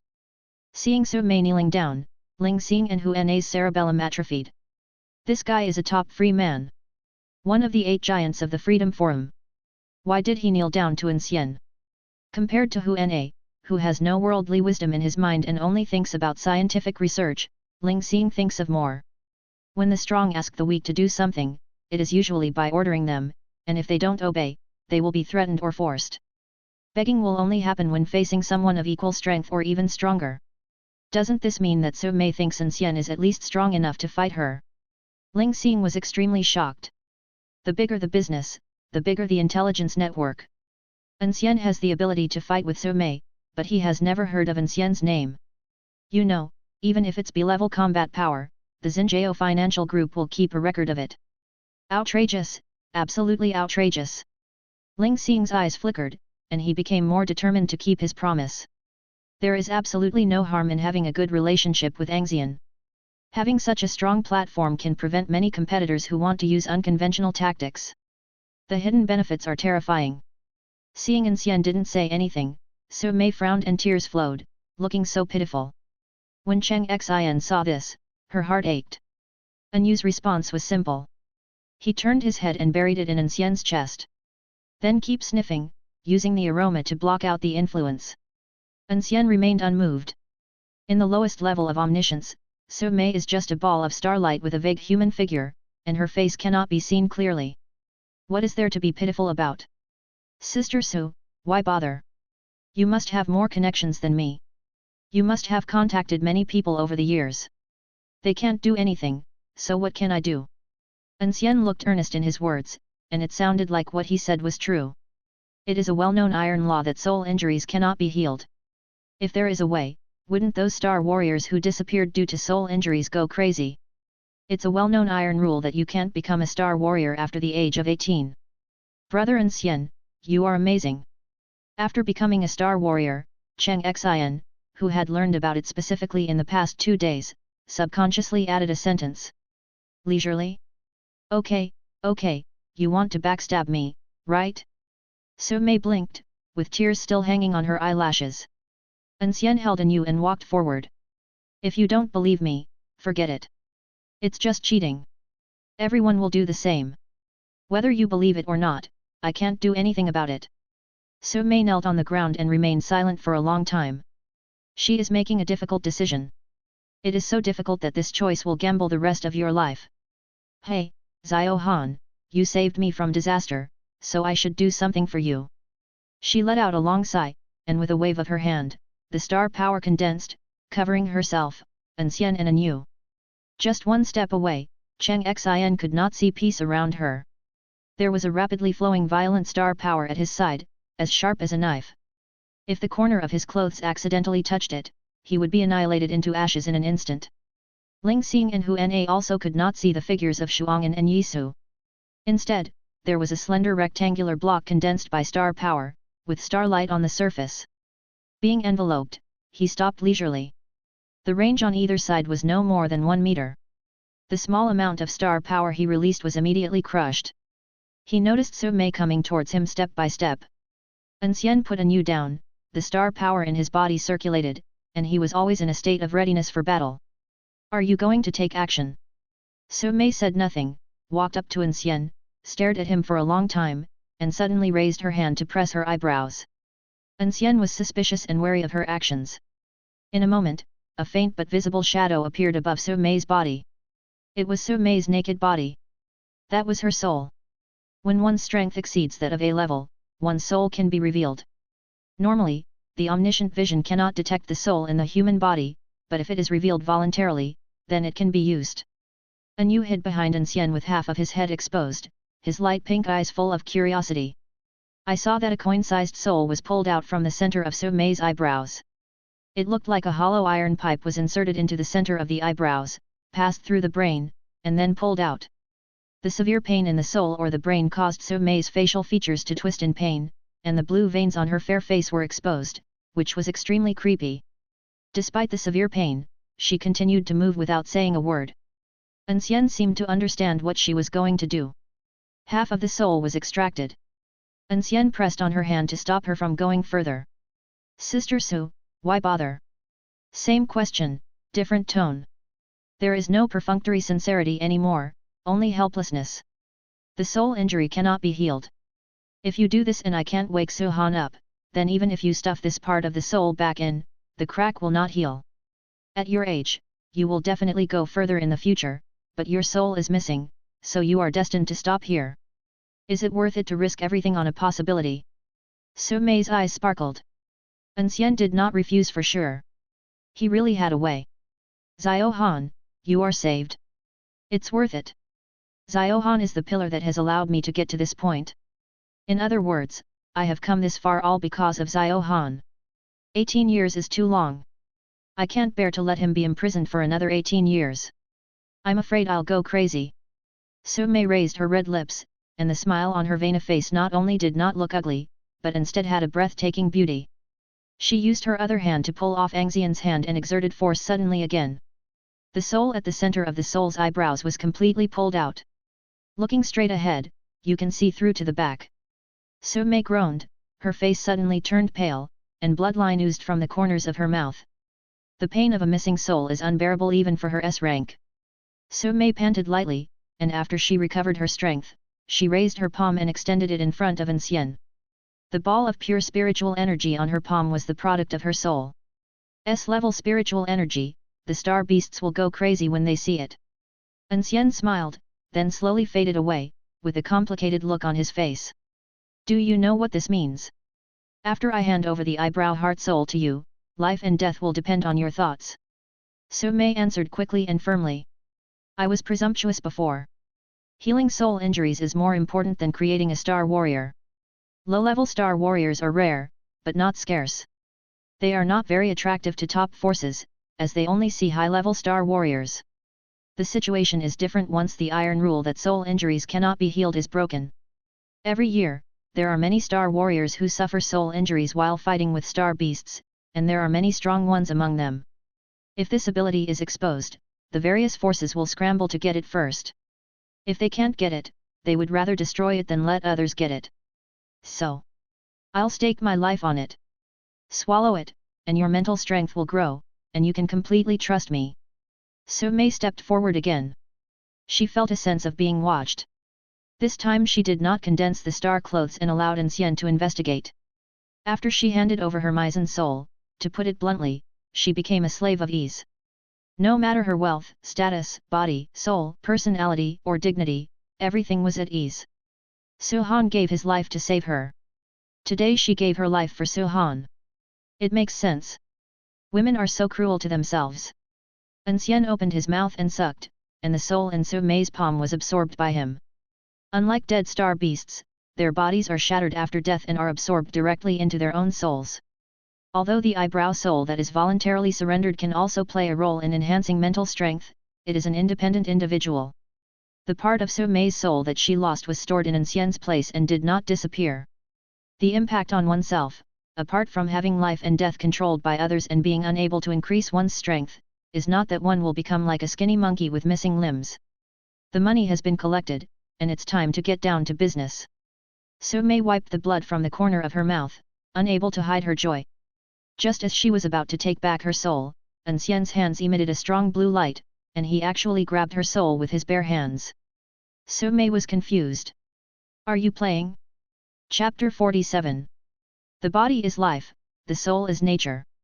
To have both life and nature is called a complete hand. Omniscient vision, Zanpakut Beniheim, 8 great techniques, the perfect hand. The rewards obtained by checking in at 8-star cities, including 3 that were not related to pupil techniques, have now all been revealed. An Xian activated the blue hand, and a light blue light covered Su Mei's soul like flowing water. Warmth from the inside out spreads throughout the body. As she stared in disbelief, the hole between her soul's eyebrows was slowly healing. Don't stop until it heals to the size of a pinhole. That's about it. This level won't affect your practice. An Xian rudely stuffed Su Mei's soul into her body. You need to hunt star beasts to replenish the missing spiritual power bit by bit. After your strength breaks through, the missing part between your eyebrows will expand. If you need it, come to me again. He can completely repair it, but he must be on guard against others and leave a gap. The part of the soul that Su Mei peeled off is still the soul between the eyebrows. Her life and death are still under An Xian's control. Su Mei was ecstatic and did not feel dissatisfied at all. The restoration of her soul was beyond her expectations, and she did not ask for too much. If possible, she certainly wouldn't want to stop here. Being able to have the best of both worlds is the best possible outcome. Install. Her voice paused, and she didn't know what to call for a moment. Just keep it the same as before, as if this never happened. I'll come to you if I need anything. An Xian built a connection between his own soul and Su Mei's soul between her eyebrows. Discovery is not as simple as imagined. After all, it is not the soul itself, and the complexity of perfect connection is much more difficult than sewing an organ on the human body and making it function normally. Even if you have both hands, it will be difficult to complete it in a short time. He planned to let it go first and deal with it later. Let's put this thing aside and go check on your brother. Good. The barrier that Su Mei set up to block the view disappeared. Chang Xian was sensible and didn't ask any questions. When she walked towards Xing, Hu Na ran over. Having stayed in the research institute for many years, his thinking mode has long been solidified. If you have any questions, just ask, you usually won't be rejected. This also aroused his strong curiosity. He really wanted to know why Su Mei would kneel down to An Xian. Unfortunately, he forgot that this was not a research institute and An Xian was not his colleague. Before he could say anything, An Xian's hand glowed blue and grabbed his head. Despite the special nature of his dual hands in this world, he had hardly ever used them on anyone. But with such powerful abilities, wouldn't you be a fool not to use them? More than once, when he was alone, he practiced with star beasts. I never thought that using a bodiless star beast to practice the dual hand technique would have such miraculous effects. With the sacrifice of the star beasts burning themselves to light up the piece, the proficiency of the double-handed skill successfully reached the Grandmaster level, comparable to the omniscient vision. An Xian deleted all of Hu Na's memories after he woke up. The deletion method was a bit rough and accidentally hurt the soul itself. Well, it was definitely carelessness. I have never used it on people before, so it is normal that I am not skilled enough. His soul was stuffed back into his body by An Xian, and Huna's eyes rolled back and he fell into a coma. Continue upward to the top of the star. An Xian found that Anu in his arms was scratching something between his eyebrows, and his forehead was red. What are you doing?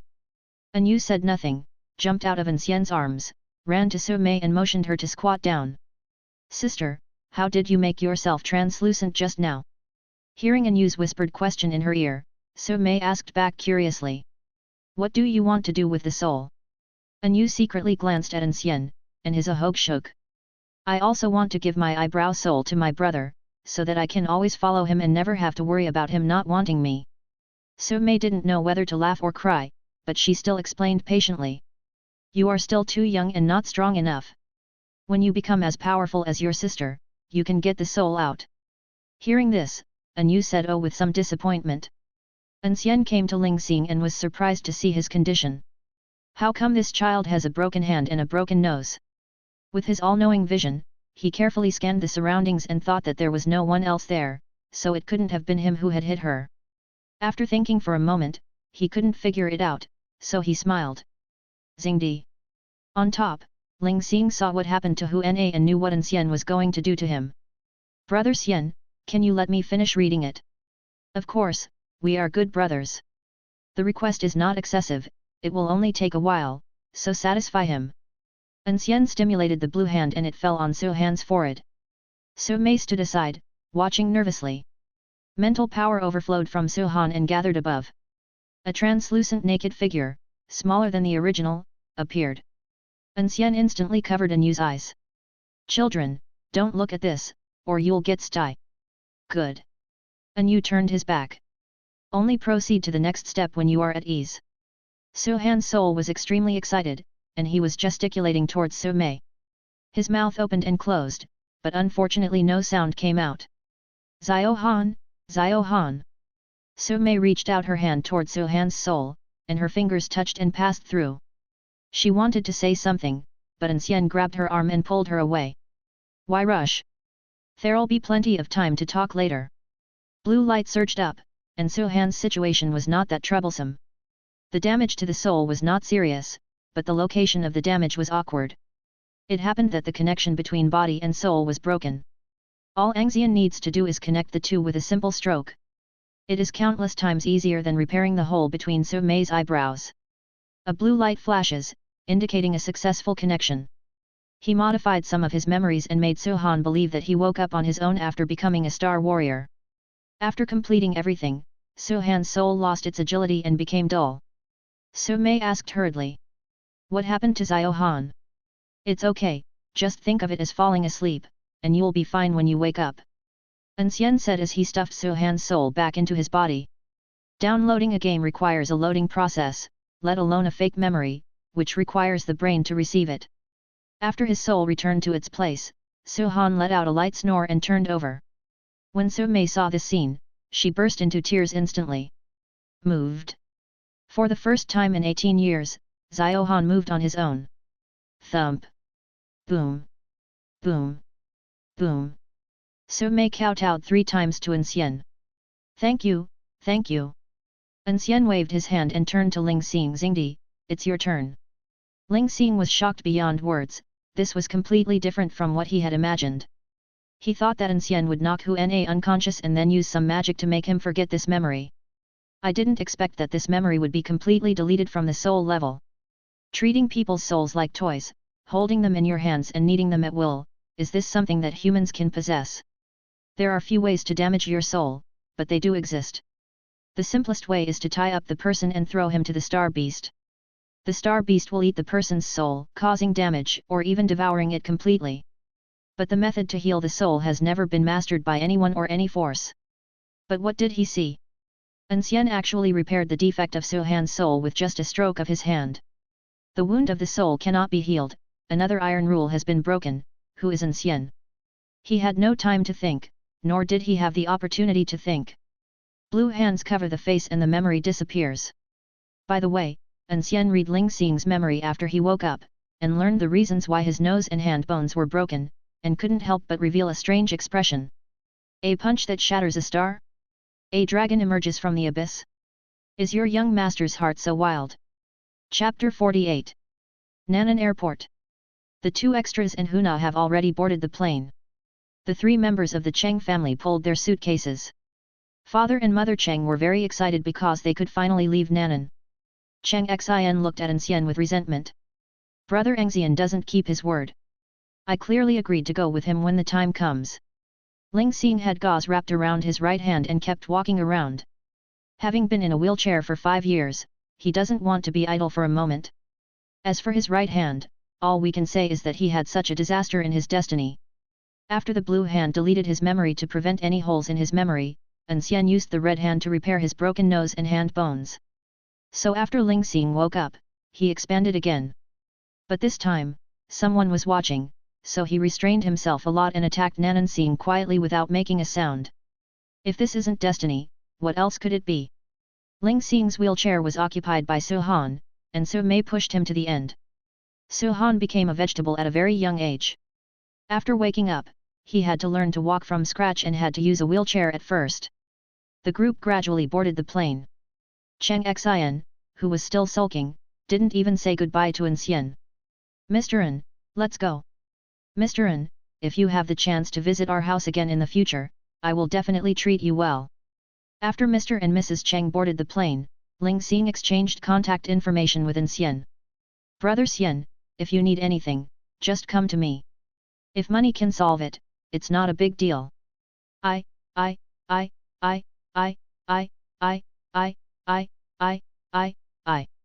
Su Han spoke with difficulty, his voice muffled. Su Mei taught him this way of saying thank you several times along the way before he learned it. Su Han's soul can sense the outside world, but he has never actually spoken. It will take some time for him to speak normally. After sending Su Han up, Su Mei turned back. An Xian frowned slightly. I've already said that it should be the same as before. I've already dealt with their memories. Don't make any more trouble. Su Mei smiled indifferently.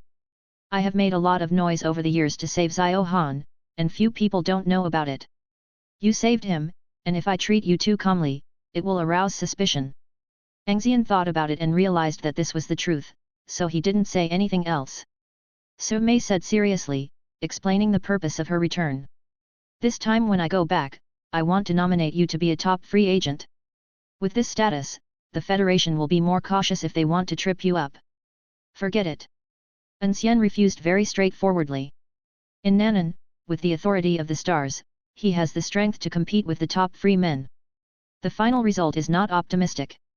Running is no problem, but don't even think about winning because there is still a gap in strength. After leaving Nan'an, he didn't even know how to gesture, the word run was the only thing on his mind. He lacks strength and has only a reputation. It seems that he has blocked a lot of small troubles, but if someone is determined to kill An Xian, they will definitely prepare for him according to the standards for dealing with a top freeman, and then it will be a lot of fun. I think the gold medal is great. Aren't you one of the top liberos? If I need to do anything as a top libero, I can do it through you. The gold medal is really good. I think you just want to cheat people. He has A-level strength at the basic level, but is given the title of gold medal libero which corresponds to C-level. Playing the pig and eating the tiger is to let you know the truth. Anyone who becomes your enemy will be unlucky for 8 lifetimes. Su Mei rolled her eyes when she saw An Xian's expression that indicated he would just do it this way. As long as you are happy. The plane soared into the sky. Now they are all gone. And me. Okay, and you too. An Xian tried to suppress his stubborn ahog for the 1000th time, and after failing again, he took An Yu's hand and walked out of the airport. Why do you have to follow me? Even if you don't follow Cheng Xian's family, you can live a life of luxury and be a rich lady by following Su Mei. Isn't that better than running around with me? An Yu didn't say anything, but just held An Xian's hand even tighter. You, it's obvious you're not blessed. While teasing, he reached out and picked up An Yu, his figure flashing quickly. He will not go to the Cheng family, he plans to stay on Nan'an Star next time. Being next to Nan'an Star, the speed of checking in will also increase. If all goes well, it will be completed tomorrow. Well, then why not let them wait for me? An Xian fell into deep thought. On the plane, Su Han watched the video tutorial, pronouncing each syllable one by one, wanting to learn to speak as quickly as possible. Su Mei endured the longing for him for many years and did not disturb him. After coming out of the private room, I saw Cheng Xian sitting alone in the corner. Cheng Xian did not discuss with her enthusiastic parents how her future home should be decorated or what kind of job she should do. She sat by the window, staring blankly at the clouds. Su Mei crossed her legs and sat down next to her with her high heels tapping. Thinking about leisure. No. Cheng Xian answered subconsciously and quickly changed the tone.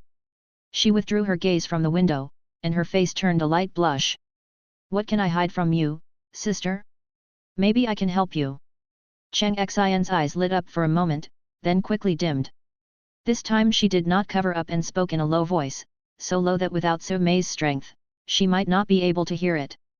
The gap between me and brother An Xian is too big, and brother An Xian has no interest in me at all. Su Mei affirmed the first point. The gap is huge, that guy is a complete monster. At the age of just over 20, he already has strength that exceeds that of an ordinary A-level person, and he also has endless strange abilities. There is no one like him in the entire world. Su Mei still affirmed the second point.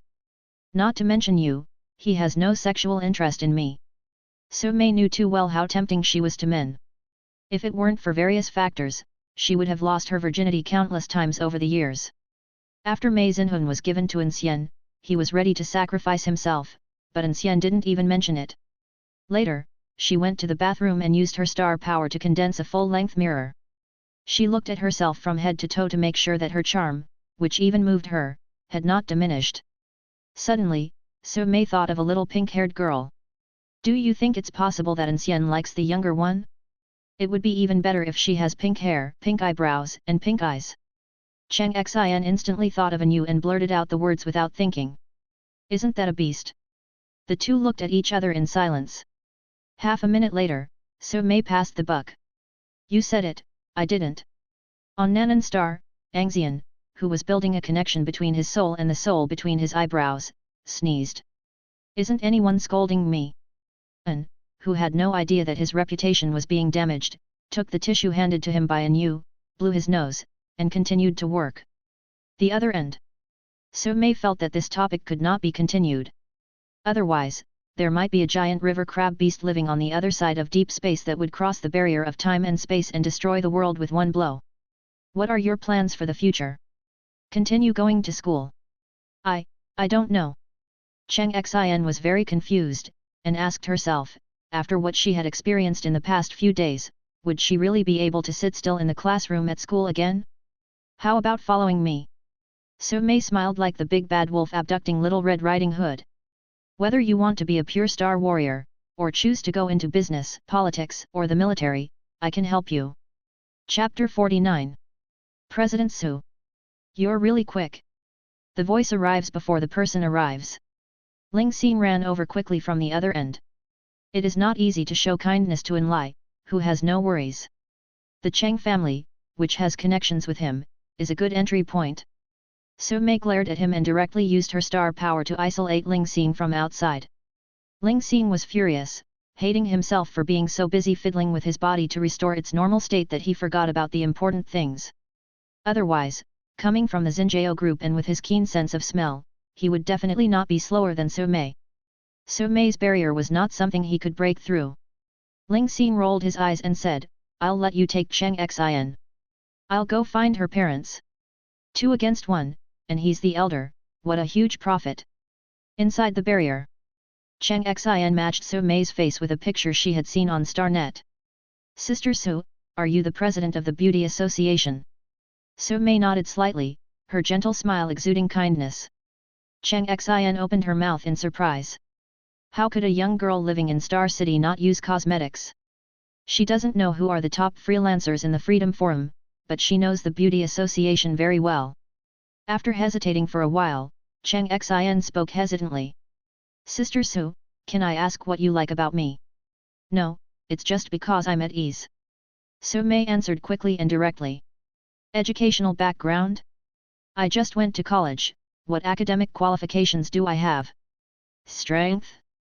Su Mei could tell at a glance that Cheng Xingke had become a star warrior, and as expected, it was An Xian who made him so. Appearance? I don't deny that An Xian is beautiful, but in the capital of beauty, a brick can hit several beauties. Or family background. Not to mention, without the money An Xian gave them, it would be a question whether they could live a normal life in the new Star City.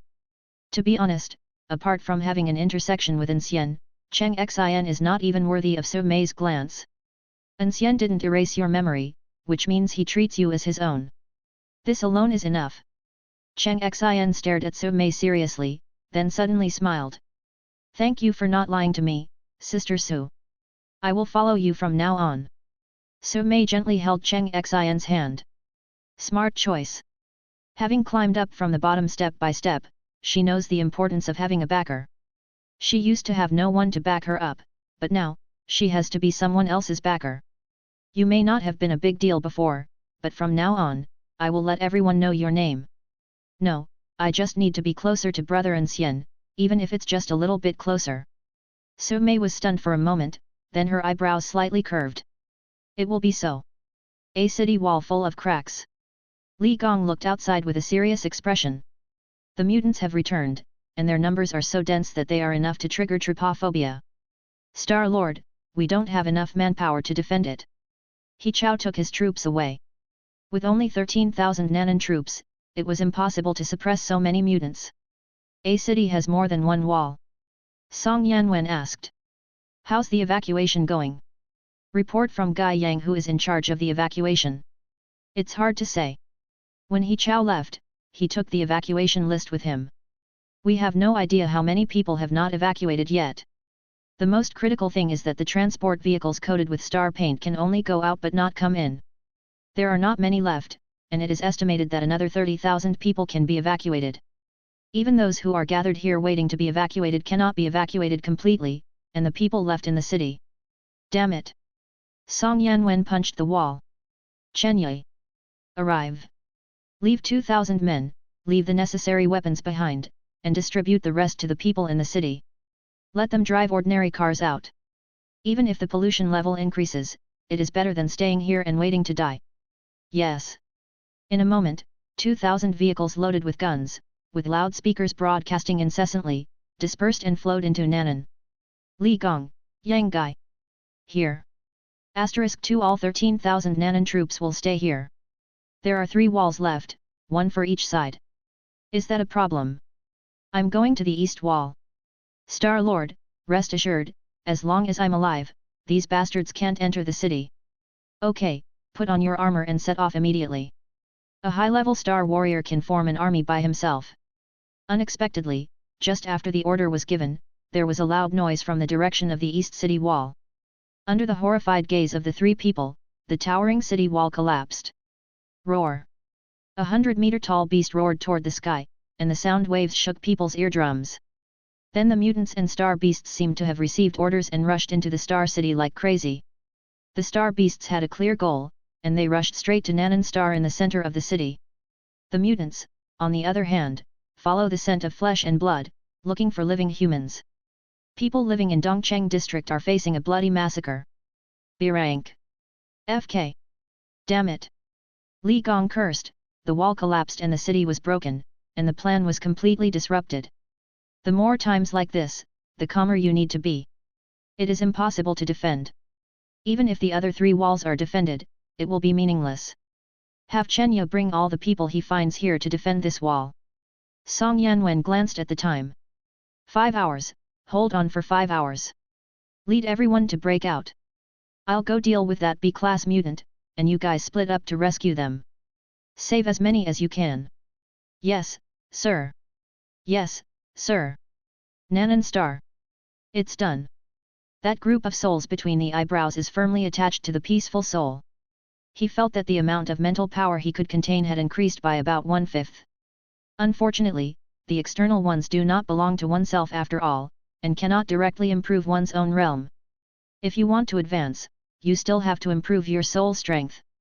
Otherwise, you can turn on the blue hand, capture people everywhere and fuse their souls into your own, then rush forward and become invincible. At this moment, An Xian felt something in his heart and placed his palm on Nanan Star. After a few seconds, he stood up and faced the east city wall with a surprised tone. The city was breached, trouble. Can't it be one more day later? Then he can just walk away and whatever happens to Nanan will have nothing to do with him. It's really a headache now that it's broken. After the star beast entered Nanan, its body was contaminated with the star power of Nanan, and thus could be sensed by An Xian. An Xian sensed the large number of star beasts heading towards the star, with a thoughtful look on his face. To withdraw or not? Little pink hair. Hold head high. An Yu, who was lying on the star face in a daze, responded. A star beast is coming. Are you afraid? An Yu tilted his head and wondered, what is a star beast? An Xian simply explained. A man-eating monster. It makes sense this way. An Yu fluttered to her feet and stared at An Xian with her watery pink eyes. Can my brother defeat the star beast? What if I can't defeat him? Let the star beast eat me first. Once it's full, it won't eat my brother anymore. An Xian rubbed her head and smiled. What if I can beat him? An Yu asked back in confusion. Then why should you be afraid? Haha, you're right. It's not like I can't beat them. Why should I give this to them? An Xian laughed happily and pulled An Yu's aho hair. Wake up, Hongji. Hongji Shikai held it in her hand and released the powerful star power. An extremely intimidating sense of oppression enveloped the entire Nanan square.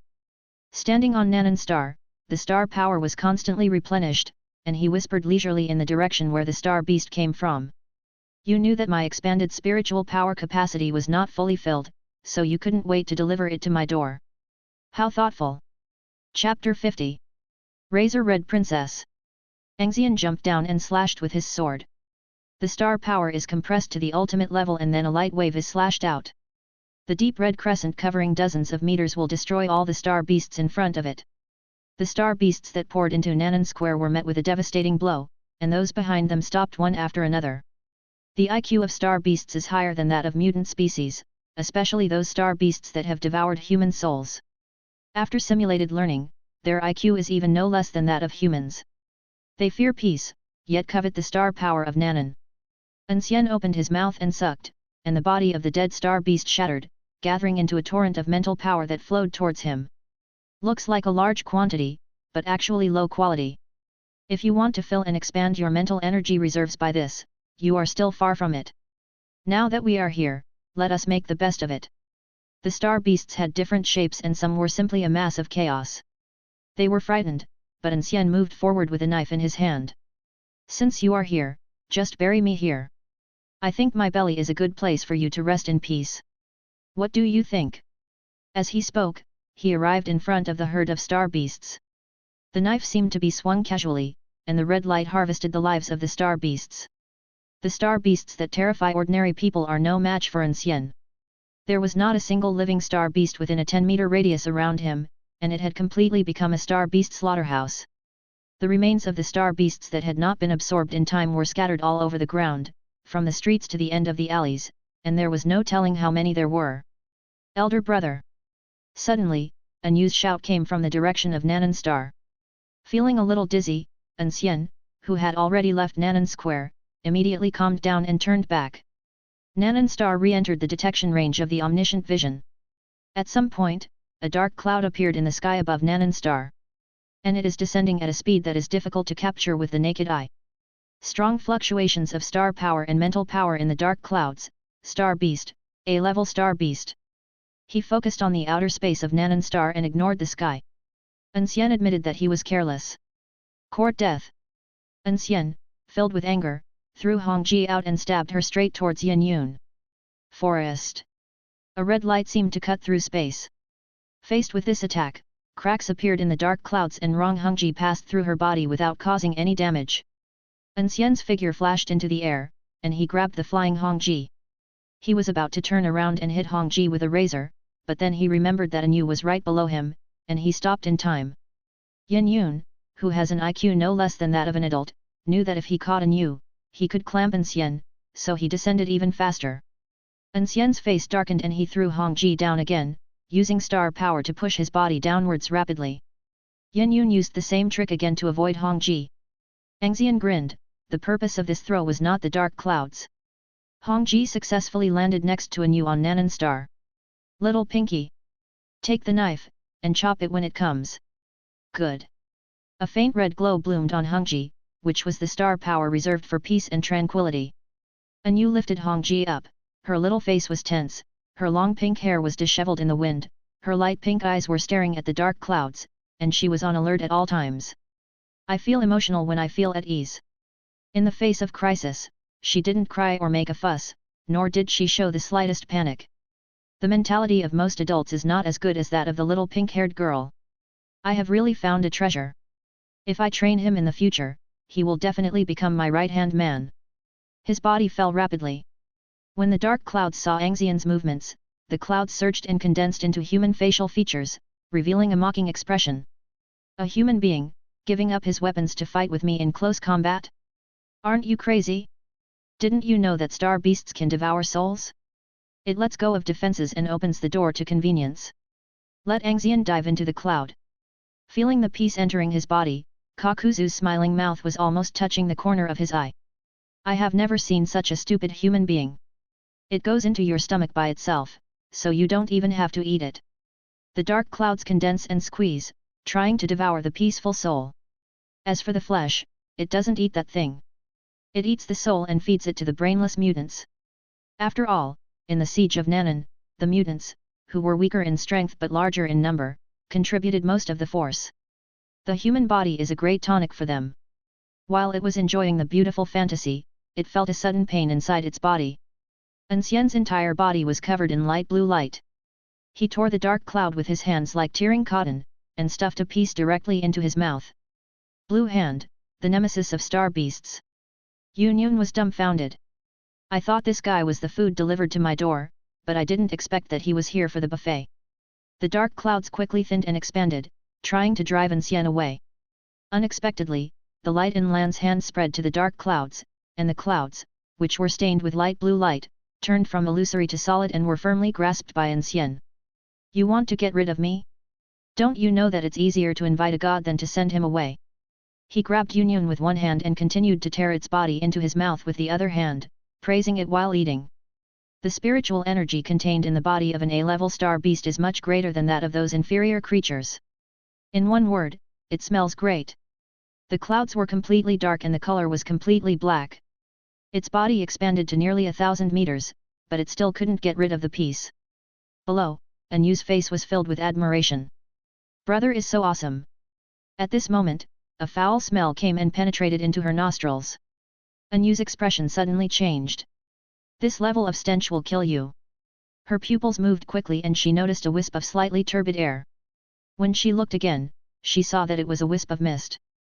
Holding the red sword, he chopped at the drifting clouds. Don't let it get close, absolutely not. Dark clouds are helpless against peace, because peace is too strong to overcome dark clouds. It's not that Yun is too weak. An A-level star beast naturally has terrifying strength that matches it.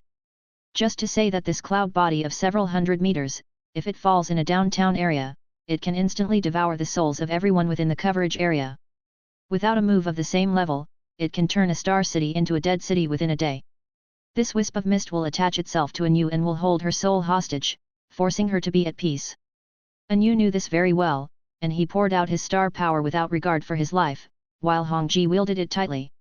I will definitely not become a burden to my brother. An Xian noticed what was happening below, but did not take action immediately. He looks forward to seeing more potential in An Yu. A very thin wisp of mist could bring fatal threat to An Yu, but not to the point where An Xian would have no chance to save him. This is a perfect touchstone. As if she was aware of An Xian's observation, An Yu bit her lip with her pearly teeth, and the star power flowed continuously along her delicate arms into Hongji, making Hongji's radiance even brighter. I'm in a hurry. An Xian was a little disappointed. Wanting to show off too much, he overdrew his star power without considering the consequences. The only consequence would be that after his star power was exhausted, he would be killed by Bo Yun. Wait. An Yu's sweat was dripping, she closed her eyes, and her nose kept twitching. The high-intensity consumption of star power made her feel tired, but she suppressed her fatigue and concentrated her mental strength as never before. Hongji waved her defenses all around her body, and the thin clouds drifted around, looking for an opportunity to break through. Until one moment, An Yu opened his eyes and tried his best to chop Hongji towards a certain place. There, she smelled the aroma. Under her gaze, and the gaze of the peaceful and omniscient vision. Hongji's sharp blade cut through a wisp of mist. The red light blooms and the clouds melt away. With a clang, Hongji flew out of his hand, and An Yu sat on the star exhausted. She tilted her little head back and gave An Xian a happy smile. Success! An Xian smiled back, gave her a thumbs up, and moved his lips to make mouth shapes. That's great! Receiving the affirmation, An Yu smiled even more happily. But at this moment, diluted to ultimate, it melts into wisps of mist in the air. Next to Nanan Star, it suddenly condensed into shape. If you're enjoying the story so far and want to hear the next parts, don't forget to like the video. It really helps the channel grow. And if you'd like me to continue the series, drop a comment below letting me know. Your feedback and support keep these audiobooks going strong. Thanks for listening, and I'll see you in the next one.